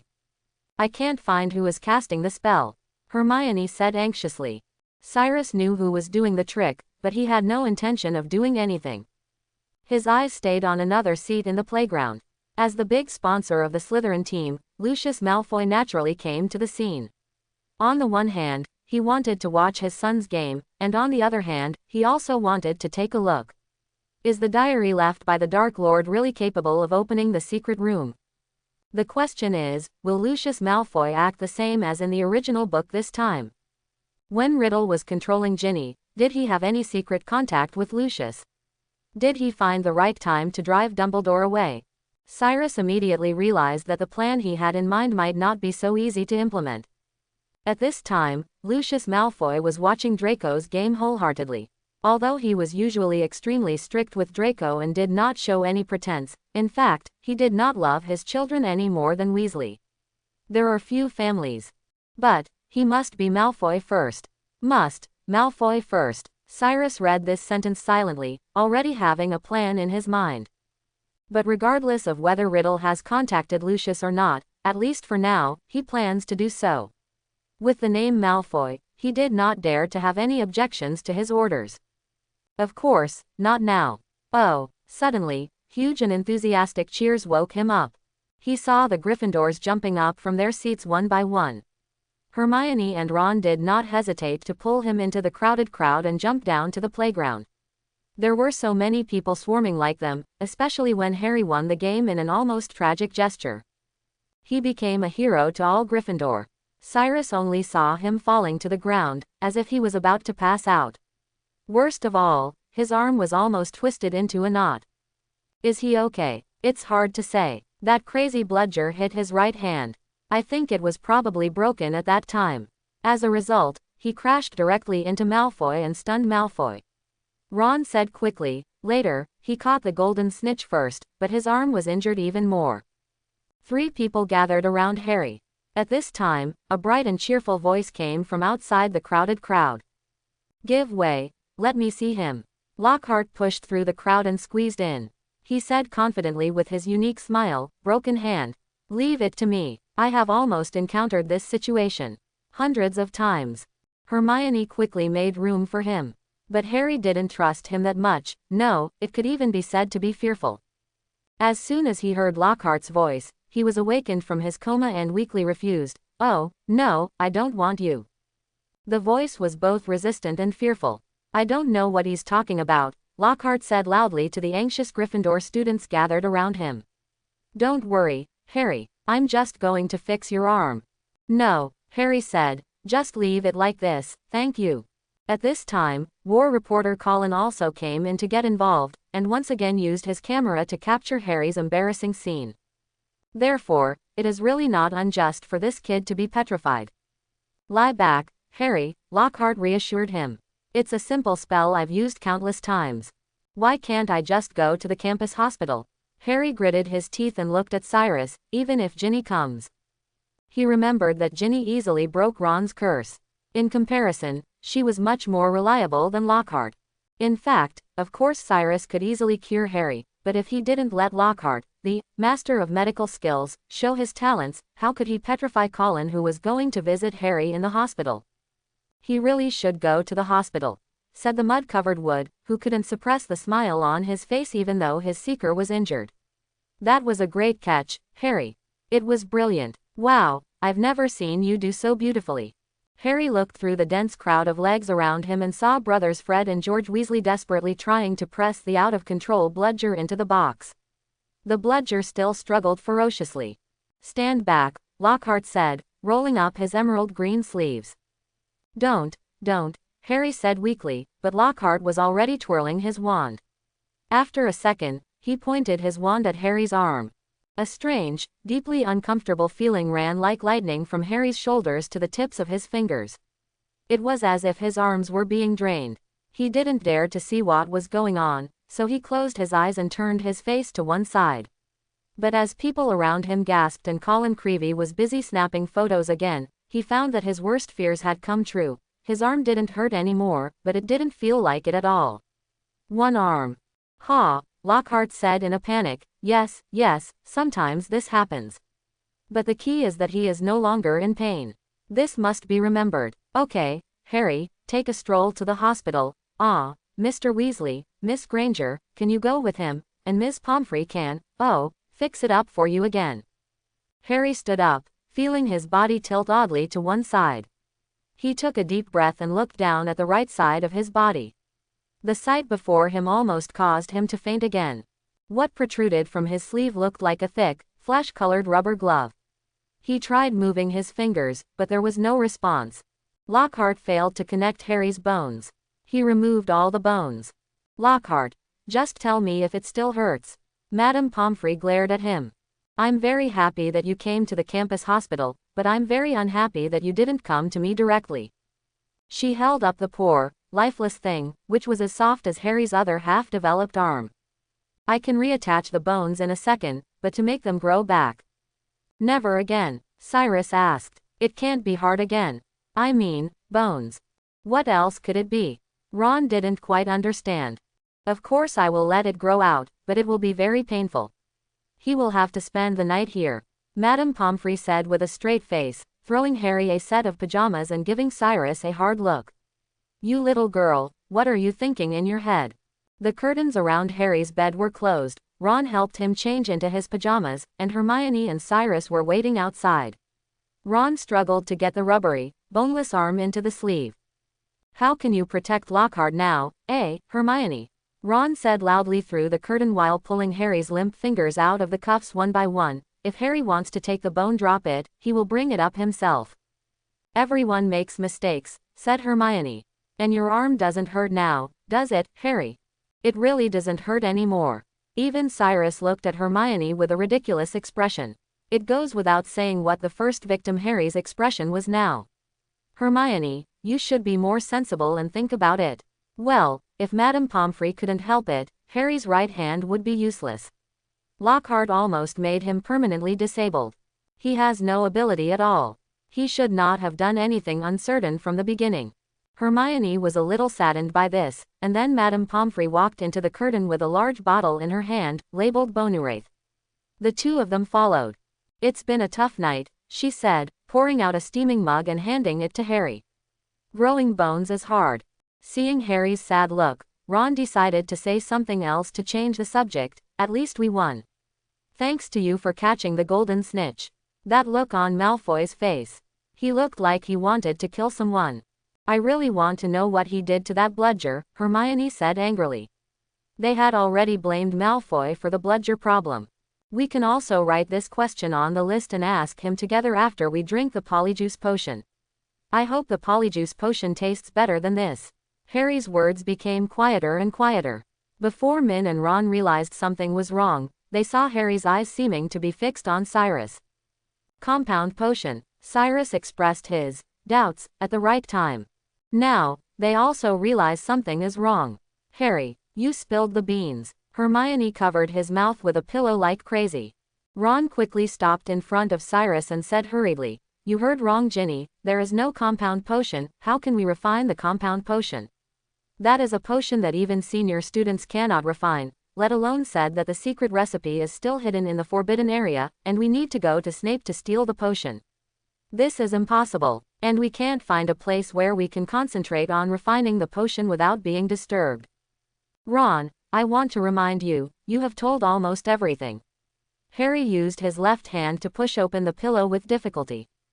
Ron immediately turned pale and begged quickly, Don't tell Mom, please. He just missed giving Cyrus a kiss. Ha ha, Hermione smiled awkwardly. Of course I won't snitch. Cyrus shook his head and said, It would not do him any good, but... So, you are planning to use the compound potion to become Slytherin, and then find out if Malfoy is the one who opened the Chamber of Secrets. The trio nodded immediately. Then, Hermione reacted and said in surprise, Wait, you know the compound potion. And you also know its uses. You know, Ron has never heard of compound potions at all. I've seen it in books. Cyrus said nonchalantly. Riddle had read the book, Powerful Potion, more than once that year. He dropped the topic and continued, If you don't mind, you can invite me to join you then. You too. Ron was just about to refuse when there was a bustling sound outside the door, and people from the Gryffindor team swarmed in. He had no choice but to shut his mouth and wink at Cyrus as hard as he could. The team members brought a lot of food and drinks, as if they were going to have a party directly in the school hospital. This annoyed Madame Pomfrey, who immediately rushed out from the other side and kicked everyone out. This kid needs to rest, he has 33 bones to grow. Get out, get out. At the entrance of the school hospital, Cyrus met Colin again, who was about to come to visit. This kid originally wanted to go in, but was led out by a group of people from the team. His small stature stretched out in the crowd, neck looking around. Ron couldn't avoid him and immediately hid further away. Don't look at Colin, Madame Pomfrey doesn't allow us to visit Harry. Cyrus reminded, kindly, but you can, secretly. After saying that, he left directly. Ginny's body was a little too tired. In order not to affect Ginny's health, Cyrus planned to take a rest. There were still several hours between now and Hogwarts curfew. At night, Cyrus wakes up in a dark chamber. Huge basilisks surrounded him. Although its eyes have terrifying magic power, they cannot harm him, the person who controls the basilisk. The second hunt is about to begin. He sat on the basilisk's head and ordered the basilisk to close its eyes. This magical animal is actually very different from a snake. Its movements rely more on vision and hearing rather than heat sensing. Follow my command, and I will guide you forward. Cyrus made a terrifying sound, like something evil was whispering. Hogwarts was quiet and strange at night. Cyrus shrewdly avoided Filch, who was still patrolling, and swam towards the school doctor's office on a huge snake. At the same time, Colin also took a bunch of grapes secretly left at the dinner and planned to secretly visit Harry Potter just as Cyrus told him. Since it was his first night trip, Colin also brought his own camera. Looking forward to taking pictures of something different. From this aspect, it can be said that he got what he wanted. He hummed and walked briskly around the corner, but unexpectedly bumped into a huge object, causing Colin to fall to the ground and even the grapes in his hand fell.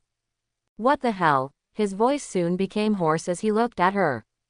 At this time, a huge snake, its head alone was bigger than his head, was facing him with its eyes closed. And the big snake was the Ginny Weasley he was familiar with. "Ginny, are you the heir of Slytherin?" he said absurdly. "Yes, it's a pity that no third person will know about this," Cyrus said jokingly. Colin seemed to realize something and immediately picked up the camera and pointed it at the basilisk and Ginny, trying to take a picture of the culprit. "You can die, but at least. Crack. Good night, little Gryffindor." Harry was awakened by voices in his head and pain in his arms. It felt as if someone had inserted thousands of sharp blades into the muscles of his arms. When the bone fragments grew, they would inevitably cut his flesh and blood. Now, the pain that Lockhart had taken away was back doubled. But more than the pain, he cared more about the voice that kept echoing in his head. So long ago, he almost forgot about it, and the monster that wiped his forehead with a sponge ball. "Go away," he waved in panic, but soon recognized who the monster was: Dobby. The house elf that got him warned by the Ministry of Magic. Dobby reminded Harry Potter several times. "Ah, sir, why didn't you listen to Dobby's warning? Harry Potter didn't catch the train, why didn't he go home?" Dobby said sadly. Now, Harry finally knew who wanted to harm him. "Did you do it? It was you who sealed the partition wall and prevented us from passing by. You almost caused me and Ron to be expelled," he said angrily. "You'd better get away before my bones are fully grown. Bye, or I will strangle you to death." Dobby is used to death threats. Dobby hears them 5 times a day at home. Dobby said nonchalantly, but he looked a little pitiful. Harry's annoyance suddenly subsided a lot. "Why are you wearing that thing, Dobby?" He looked at the clothes Dobby was wearing, or a pillowcase that had not been washed for decades and was dirtier than a rag. "As this, sir," Dobby said, tugging at the pillowcase. "This symbolizes the house elf's slave status, sir. Dobby can only be freed when his master gives him clothes to wear. The families they were careful not to give Dobby even a pair of socks, sir, because then Dobby would be free and leave their house forever." Upon hearing this, Harry immediately felt sympathy, but his sympathy immediately dissipated the next moment. Harry Potter must go home. Dobby thought his bludger would surely make. "Your bludger? What do you mean, your bludger? Did you let that bludger kill me?" "I didn't kill you, sir, I definitely didn't kill you," Dobby said in horror. Dobby wanted to save Harry Potter's life. "It's better to be sent home after being seriously injured than to stay here, sir." Dobby just wants Harry Potter to be slightly injured and sent home. "Oh, that's it?" Harry asked angrily and sarcastically. "I guess you're not going to tell me why you want me to be sent home in pieces, are you?" Oh, that Harry Potter knew what he means to us humble, enslaved little people in the wizarding world. Dobby has not forgotten the times when he who must not be named was at his most powerful, sir. People treated as house elves like vermin, sir. And of course they still treat Dobby that way, sir, he admitted, wiping his face on the pillowcase again. But overall, since you defeated he who must not be named, life has improved a lot for those of us. Harry Potter survived, and the Dark Lord's spell was broken. This is a new beginning, sir. For those of us who thought the dark days would never end, Harry Potter shines like a beacon of hope, sir. And now, at Hogwarts, the terrible something is about to happen, or it may have already happened. Dobby cannot let Harry Potter stay here, because history is about to repeat itself, and the Chamber of Secrets will be opened again.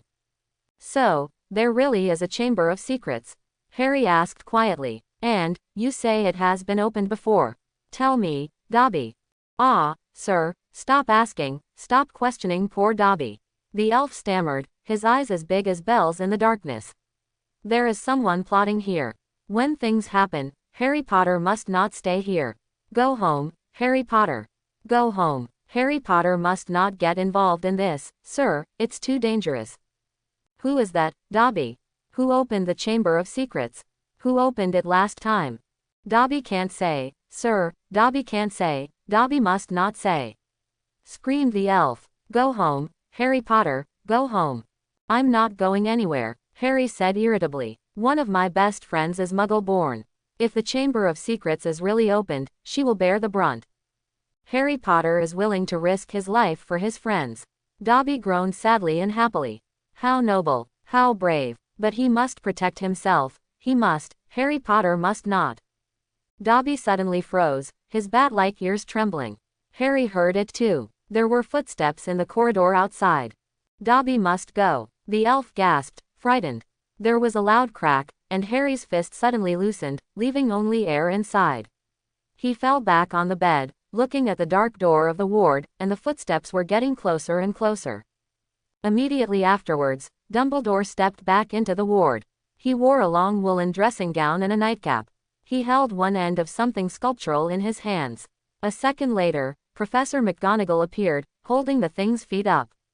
Together they put it on the bed. Call Madame Pomfrey, Dumbledore whispered, and Professor McGonagall hurried past Harry's bedside and walked out.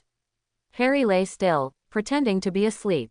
He heard someone speaking urgently, and then Professor McGonagall came in quickly, followed by Madame Pomfrey, who was wearing a jacket over her pajamas.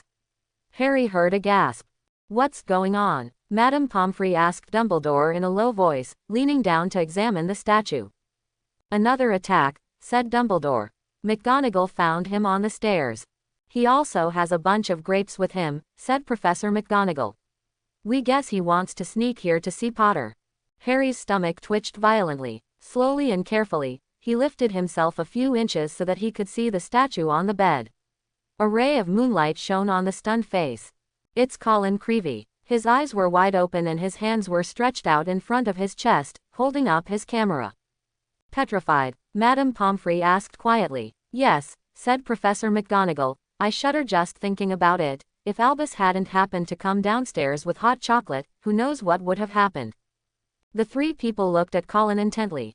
Then Dumbledore leaned forward and took the camera from Colin's stiff fingers. Could he have taken a photo of the attacker? Professor McGonagall asked eagerly. Dumbledore didn't answer. He pried open the back of the camera. Oh my God, Madame Pomfrey exclaimed. A stream of heat hissed out of the camera. Even Harry, who was 3 beds away, smelled the pungent smell of burning plastic. Melted, Madame Pomfrey said in surprise, it actually melted.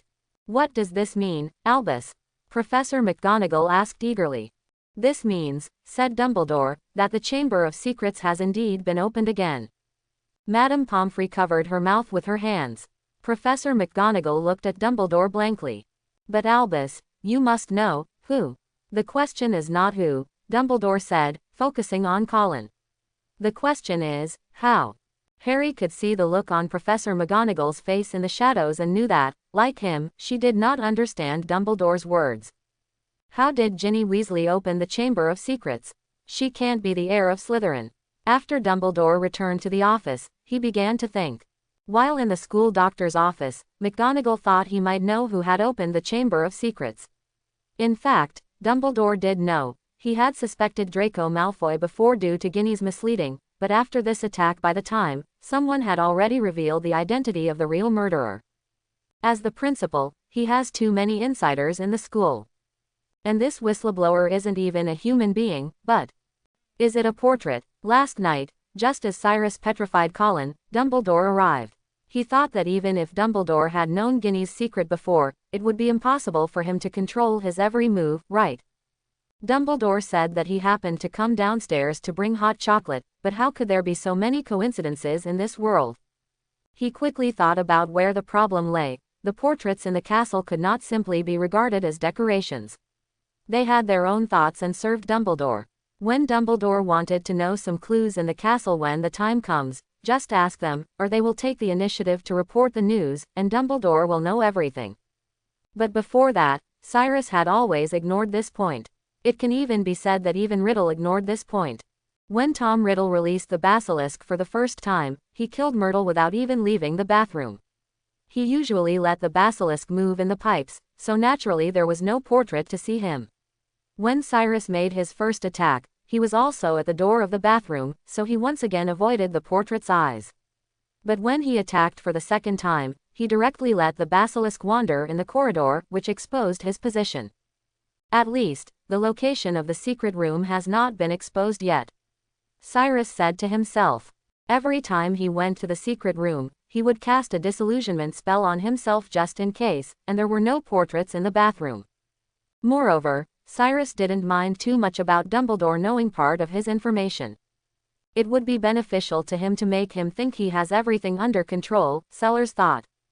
Dumbledore must have subjectively believed that the person who started this turmoil was Tom Riddle. Under this premise, he would definitely want to see whether the two people in the prophecy, or in other words, Harry Potter, can the enemy Voldemort personally selected for himself shine again. As for him, as the principal, he only needs to ensure the safety of the students for the time being. It's a pity. The prophecy has long been irrelevant, because the soul in the diary no longer belongs to Tom Riddle. Sellers laughed. This was the result that Dumbledore could never have imagined. When he carefully followed Cyrus's layout and waited for Harry Potter to complete the test again, he discovered that the boss prepared for him this semester was missing. That's interesting. Cyrus climbed out of bed and after petrifying Colin, he returned and had a good night's sleep. This made Ginny look a lot better, but she was still a little pale, and her body temperature was a little lower than the average person. This was a sign that Ginny's life force was passing away, but he did not return her body to Ginny. Instead, after washing up, he came to the Gryffindor common room. Hermione was already sitting on the sofa reading a book. It's that powerful potion. You got up so early. It's rare to borrow a book. Hermione looked up and said, Ron hasn't gotten up yet. As soon as she finished speaking, she saw a red-haired man jumping out in a hurry. Huh, are you all up? Sorry, it's a bit late, Ron said quickly. Hermione closed the book with a snap and whispered, let's go. The three people immediately walked outside together. Where are you going? Percy emerged from nowhere and looked at Ron suspiciously.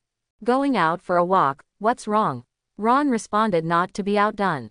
I just hope you don't go to the women's bathroom and take Ginny with you. Percy was very dissatisfied with Ron's lack of respect for him and immediately said sternly. Last time, he caught Ron wandering into the bathroom on the 3rd floor. Ron retorted with a blush. What does this have to do with you? And besides, I don't see anything wrong with Ginny going to the ladies' room.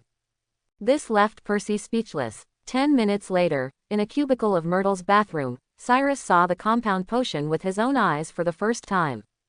It looks absolutely disgusting. It's not fully formed yet. There are also bicorn horns and black African tree snake skins that can only be stolen in Snape's office.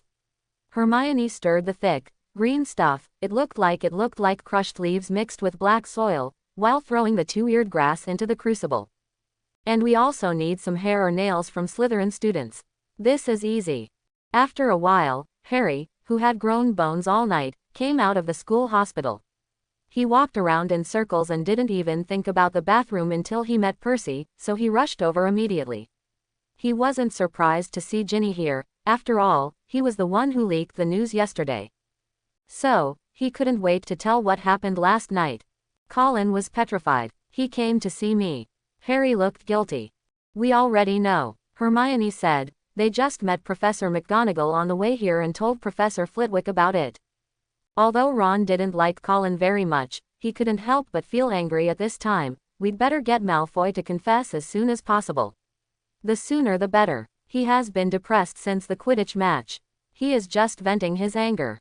It's on Colin. After a brief moment of anger, they cheered up again.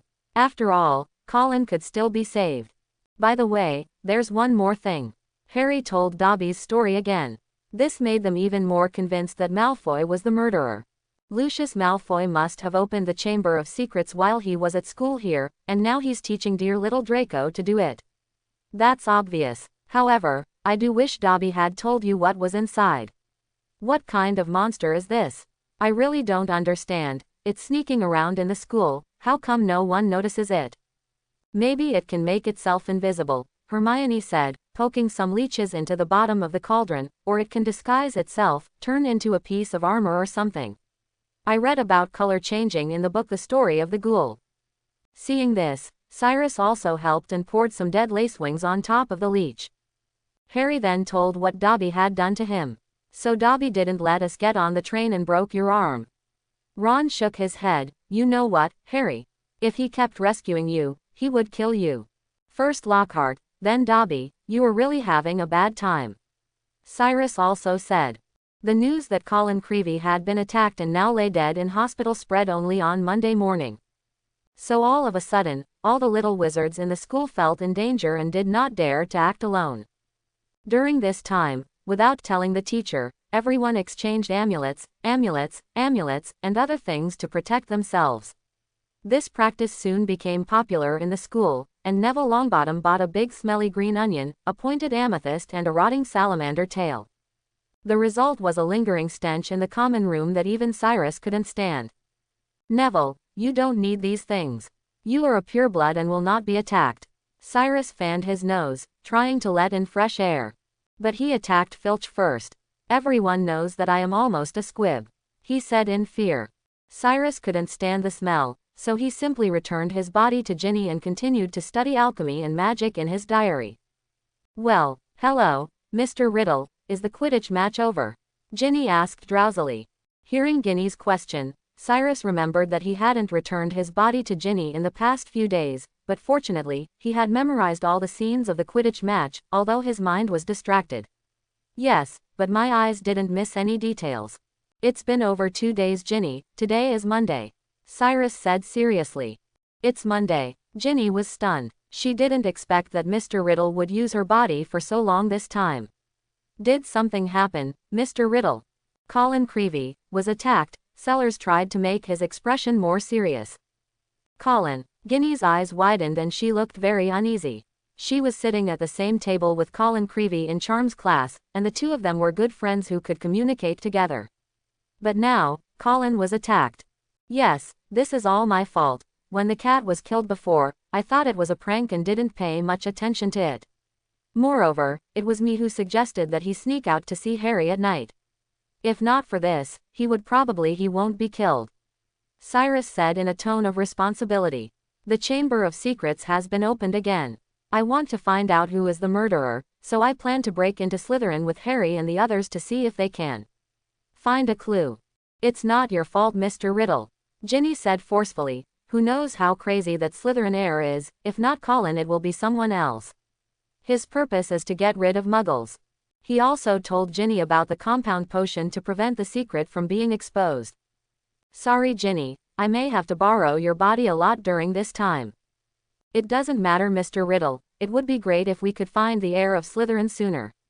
Ginny shook her head.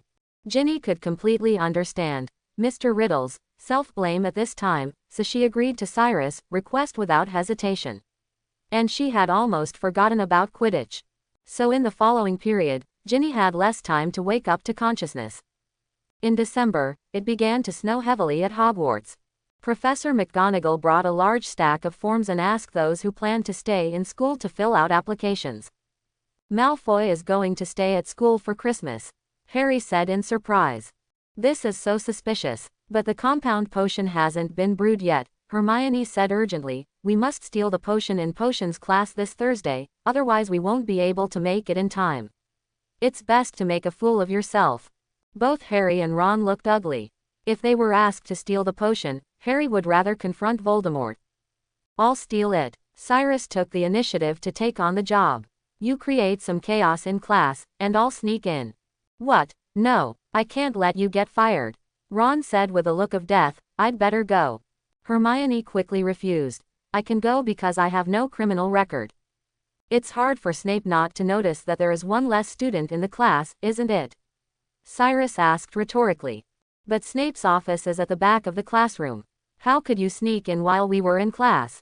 There is a way. Cyrus looked at Harry, who was determined to go to Snape's office. I can borrow your invisibility cloak. I even forgot that I still have the invisibility cloak, Harry said suddenly. Every time he uses up his invisibility cloak, he throws it around, as if it's not a Deathly Hallows but a tattered trench coat. In the evening, Cyrus got Harry's invisibility cloak, and that night, he wore the cloak and wandered around the castle.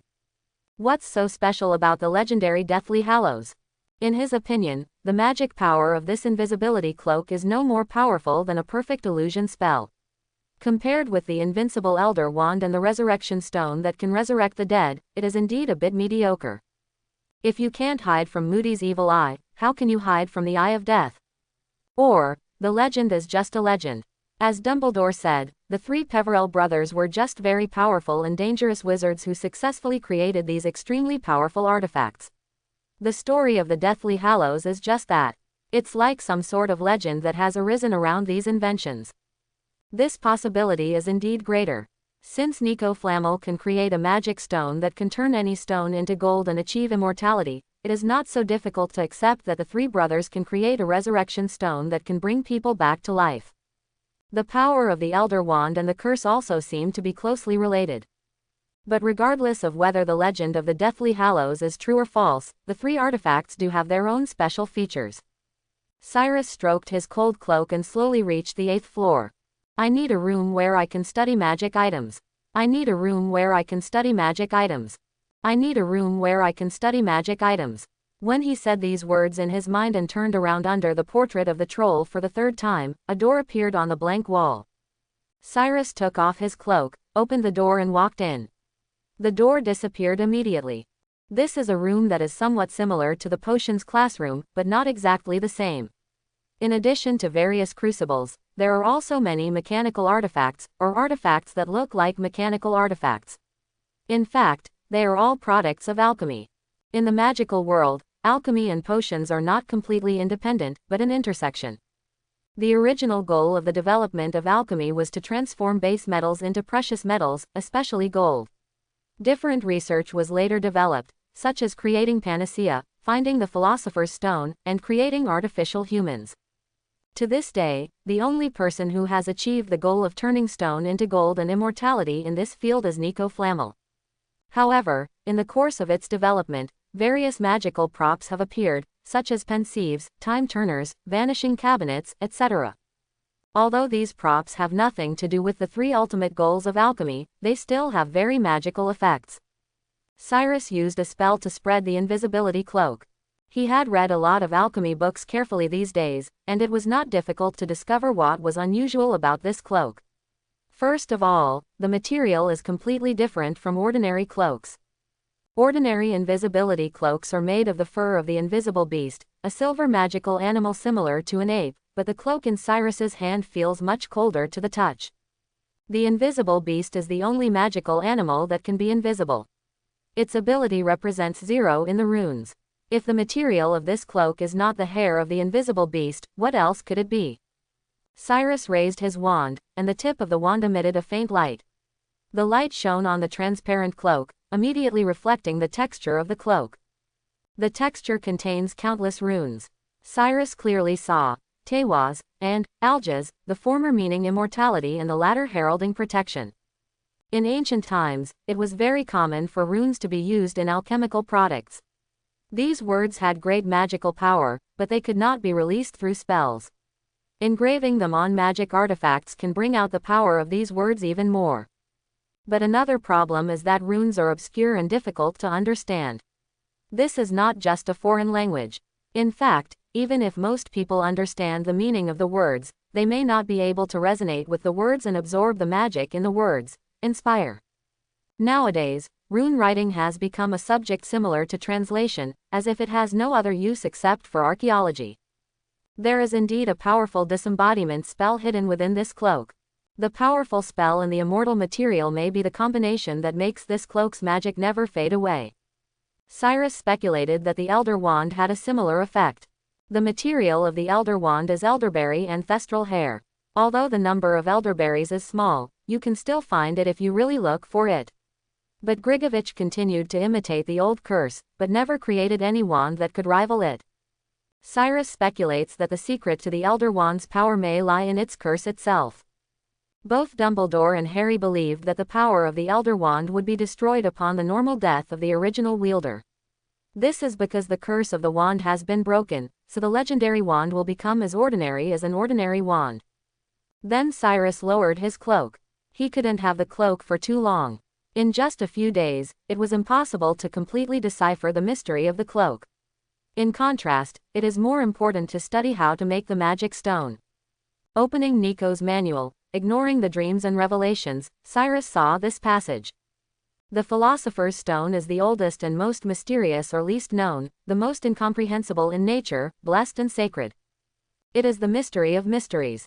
It is the moral and divine power, is the limit and purpose of all things in the world, and is the final and incredible result of all the sages' operations. It is the perfect essence of all elements, an indestructible object that cannot be damaged or destroyed by any element, and is the fifth element. It is owned by itself, the double and living mercury of the spirit, which deals with all weak and imperfect metals. It is the eternal radiance, the elixir that cures all diseases, the phoenix of grace and glory in heaven, and the most precious treasure of all treasures, an important asset to the whole of nature.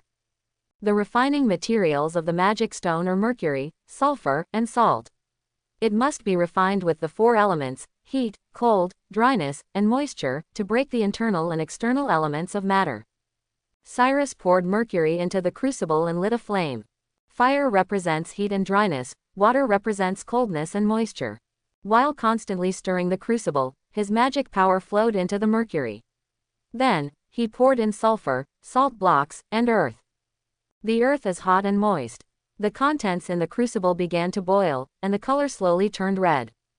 The magic stone in the record is indeed red, but the current mass is difficult to shape.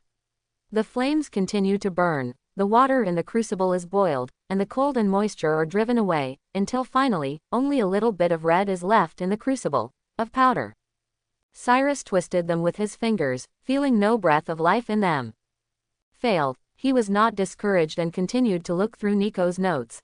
However, even Nico Flamel himself did not understand how he succeeded. For centuries he tried to recreate that miracle, but never succeeded a second time. The formula for the Philosopher's Stone can't be that simple.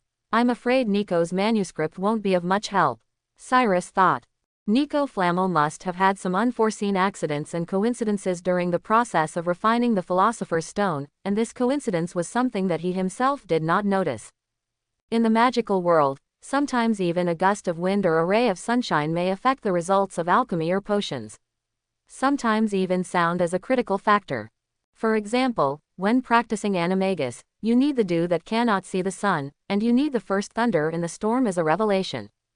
Cyrus felt some urgency. He could indeed be resurrected without using the Philosopher's Stone, but this would only be possible if he absorbed all of Ginny's life force, but in this case, Ginny would definitely die.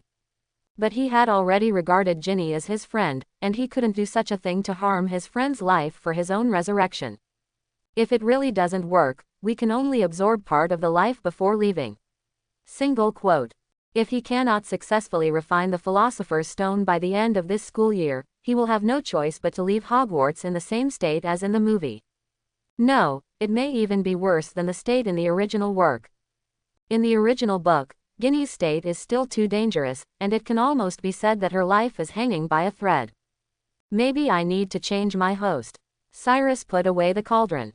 On Thursday, Cyrus waited for Harry's potions class. The light in the potions classroom was very dark. This classroom was originally underground, and Snape would close all the windows tightly every time he came in. If there weren't a few torches in the classroom, maybe there wouldn't be any light at all. Out of sight. But this cannot be blamed on Snape's inner darkness. Although this is the case, most potions cannot see strong light, and strong light usually causes potions to fail. Cyrus, wearing an invisibility cloak, slowly followed Harry and walked in with the crowd. While Harry walked through the dense crowd of tables to reach his own cauldron, Cyrus continued forward until he reached the corner of the podium, where there was a wooden door behind which was Snape's office. Snape seemed to be carrying the wind as he walked, his wizard robes fluttering up and down like the wings of a giant bat. After he entered the classroom, he first glanced at all the students with a sharp gaze, and then looked at Harry. He stayed on his body for a few seconds, let out a sneer, and then said, "Today, let's refine the swelling potion. I hope each of you has a sound mind to understand the steps in the textbook. The potion can't be too thick or too thin, otherwise." He smiled coldly and looked at Gryffindor. The little wizards, especially Neville, Seamus and Harry, stayed for a long time. "If there is an accident, it depends on whether I am happy to give you anti-swelling potion or not." In fact, Harry's talent for potions was not bad, but what was worse was that Neville and Seamus were on the table to his right. Putting these two little chicks together, every time there is no accident in potions class, it will be on the news, and when Neville is in a hurry, it will inevitably affect Harry. Even if not, Snape can still follow Neville's instructions. Deduct points from Harry for poor performance. Why didn't you help Neville when you were sitting so close? There is no unity and friendship at all. 10 points from Gryffindor. Dare you help Neville? Do you think your potion refining is excellent? 10 points from Gryffindor. Snape's words aroused a lot of dissatisfaction. It was simply naming names and saying that Gryffindor would no longer be treated, but no one dared to say anything. Only the Slytherin snakes felt the dean's favor, and they all laughed in low voices. Eventually, Snape himself broke the silence. "Now, why don't you start?" Neville immediately started operating in a panic. "What should I add first?" His round face turned red, and his hands holding the materials kept shaking. "You should grind the herbs into powder first, it says in the book," Harry whispered. But he immediately regretted it. If he hadn't said anything, it might have been easier to cause a commotion. Snape immediately spoke sternly, "No whispering." Then, he walked over to Neville's table. Neville, who was already flustered and nervous, now had a completely blank mind. Cyrus even doubted whether he could even crush herbs and pulverize them into powder. I have forgotten what these two sentences mean in English. Now, Snape started to find trouble to bully Neville.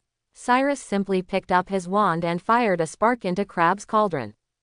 Then, Crabbe's potion exploded and showered the entire class. Everyone screamed under the attack of the splashing swelling potion. Malfoy was doused in the face and his nose inflated like a balloon. Crabbe stumbled around with his hands over his eyes swollen as big as lunch plates. The classroom suddenly became chaotic. Miserable screams continued one after another, and Snape roared loudly, "Quiet! Quiet!" Cyrus almost thought he was exposed. Glancing up, he realized that Snape's vicious gaze was on Harry and his group, obviously suspicious of them. Then he walked towards Snape's office with confidence. When passing Malfoy, he even picked out a few strands of hair. Malfoy screamed even louder. Students who were splashed by the potion came to me to get anti-swelling medicine. When I find out who did it. Cyrus didn't hear the next words, having slipped into Snape's office. The horn of a bicorn, the skin of an African tree snake. He raised his wand, and the tip of the wand lit up. With the faint light, a whole wall of bottles and cans appeared in front of Cyrus' eyes. Snape has so many good things. Cyrus was not polite. In addition to the two materials, he also took out other useful materials. Most of them are materials that can be used to replenish a person's life energy. He wasn't worried at all about the possibility of being discovered by Snape, so what if he was discovered? Not knowing who the real thief was, he could only report it to Dumbledore, but Dumbledore had long known that that there was a ghost of Voldemort causing trouble. Although he has not yet figured out whether it is Voldemort himself who controls all this, or his Horcrux, or just an evil spell or prop.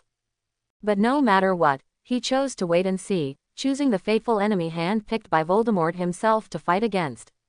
Since a miracle occurred 11 years ago, and Harry Potter also defeated Voldemort last semester, no matter how weak Voldemort was at the time, it was impossible for a first-year wizard to be able to fight against it. But the result ended in Quirrell's death. In this case, Dumbledore believes that this time, Harry Potter may be able to defeat Voldemort's conspiracy again. And it can be seen from Quirrell's tragic situation last semester that Tom Riddle's possession alone will consume a person's life. If he does not replenish some energy, Ginny Weasley's life will be in danger. Although Dumbledore was not in a hurry to stop himself, he also did not want to see an innocent little wizard die. Cyrus took advantage of this and dared to take Snape's potion so unscrupulously.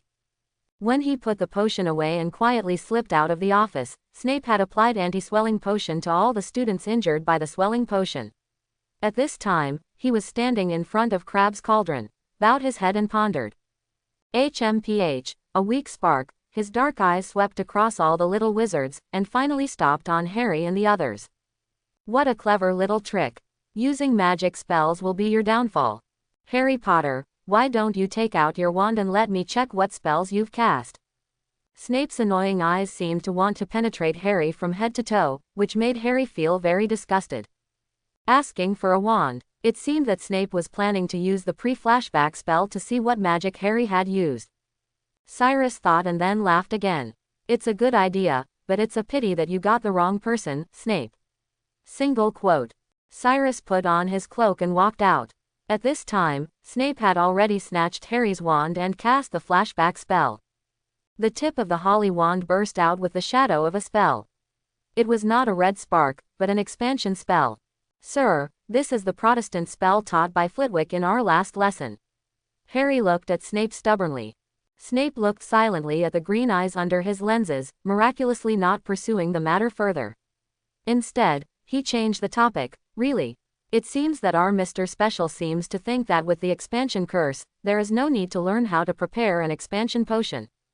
I didn't, sir. No. Then why is your potion so diluted? Snape found a fault. 10 points from Gryffindor. 10 points from Gryffindor. Harry dramatically imitated Snape's way of deducting points from him in the bathroom. I don't know if you saw it, Ginny, but he was obviously looking for trouble on purpose. It doesn't count. Your potion is indeed too diluted. Hermione said matter-of-factly, but I didn't expect that there is such a spell, the pre-flashback spell. We were almost exposed, but luckily Ginny stole it. Potion. The strange thing is that Snape seemed to have forgotten about it later and didn't mention it at all in the second half of the class. Ron said strangely, and Harry, can you not do it in the future? I looked at Snape so recklessly, and I was afraid that you would start a fight every time.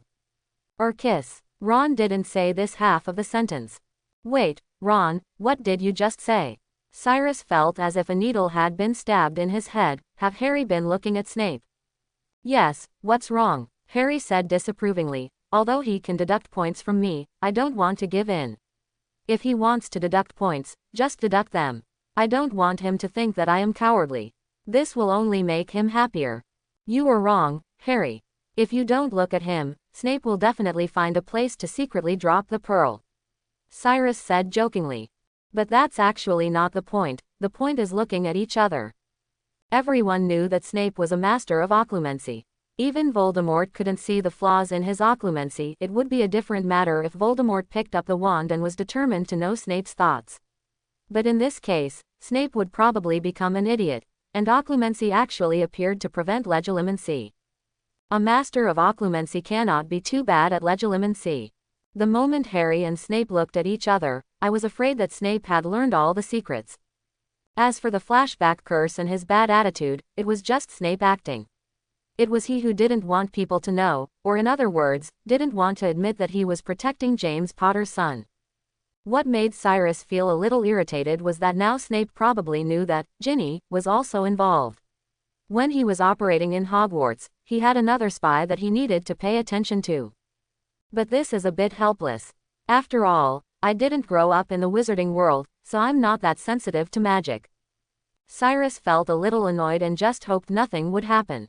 The narrow toilet stall was constantly steaming, and the thick potion was bubbling like a ball of hot mud.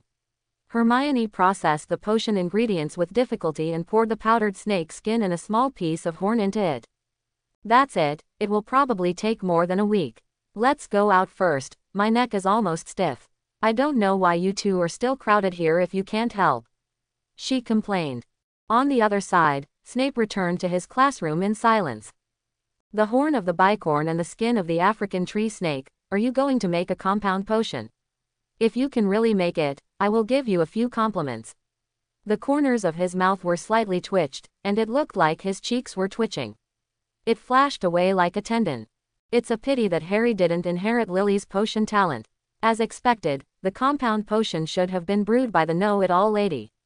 Harry and Ron were not qualified to help her.